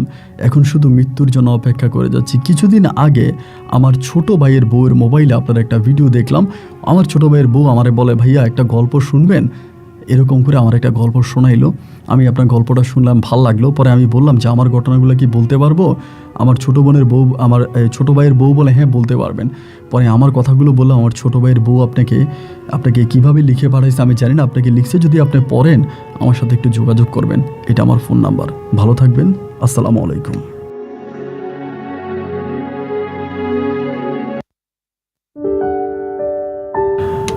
বন্ধুরা, সবাইকে অনেক বেশি ধন্যবাদ এই পর্যন্ত আমার সাথে থেকে সিলেটের ভাই মোহাম্মদ বিল্লাল হোসেনের জীবনের বাস্তব গল্পটা শোনার জন্য। বিশ্বাস করেন, গল্প নয় যেন আমি অন্য কোনো রাজ্যে হারিয়ে গেছিলাম। মানে আমার যেটা মনে হলো যে আমি গল্পের মাঝে ঢুকে মনে হয় আমি বিল্লাল হোসেন হয়ে গিয়েছিলাম। এবং বিল্লাল ভাইয়ের জন্য সত্যি আমার অনেক বেশি কষ্ট হচ্ছে। এই মানুষটা শুধু স্বার্থের কারণে অন্যের স্বার্থে শিকার হয়েছে, বলি হয়েছে, এবং শেষ পর্যন্ত মামলা চালাতে গিয়ে বিল্লাল ভাইয়ের বর্তমান পরিস্থিতি খুবই খারাপ। এবং বিল্লাল ভাইয়ের যে ঘর ভিটা আছে, ওই ভিটার জায়গাটাও কিন্তু ভাইয়েরা দেয় নাই। তার কারণ হচ্ছে ভাইরা বলতেছে যে আপনার কারণে আব্বা জায়গা বিক্রি করছে, আপনার মামলা চালাতে গিয়ে আব্বা দোকানপাট বিক্রি করছে, এই জন্য সর্বশেষ যে ঘর বিটা ছিল সেটাও বিল্লালের এখন নাই। এক কথায় বলতে গেলে মাথার উপরে ছাদ নাই এবং পায়ের নিচে মাটি নাই। এ মানুষটা তার জীবনটাই নষ্ট করে দিয়েছে একটা ছোট্ট প্রেমের পিছনে। বিল্লালের মতো হয়তো এরকম অনেকেই আছে যারা এই গল্পটা শুনেছে। বিল্লালের উচিত ছিল শেষের দিকে অন্তত ঘর জামাই হলেও এইগুলো আমি পড়ি নাই। অনেক কিছু আসলে অনেকে অনেক গল্প পাঠায়, ওখানে অনেক কিছু লেখা থাকে, আমি এগুলো পড়ি না। কারণ সব পড়তে গেলে ভাই 2 ঘন্টায় গল্প শেষ করা যাবে না। এমনি আপনারা বলেন গল্প বড় হয়ে যায়। বিল্লাল ভাইয়ের কিন্তু অনেকটা অপশন ছিল। একটা পর্যায়ে তাকে ঘর জামাই পর্যন্ত অনেকেই অফার করেছিল বিয়ে করার জন্য, কিন্তু উনি আর বিয়ে বসে না। এটা তার জীবনে ভুল হয়েছে, ওনার বিয়ে বসা দরকার ছিল। যাই হোক, আজকে বিল্লালকে ঘিরে যদি আপনার কোনো কথাবার্তা থাকে কমেন্ট বক্সে লিখবেন, এবং বিল্লাল ভাইয়ের ছোটো ভাইয়ের বউ হয়তো কমেন্টগুলো পড়ে বিল্লাল ভাইকে শোনাবে। আজ এখানেই বিদায়, ইনশাল্লাহ দেখা হবে অন্যদিন অন্য কারো বাস্তব জীবনের গল্প নিয়ে। আল্লাহ হাফেজ, আসসালামু আলাইকুম।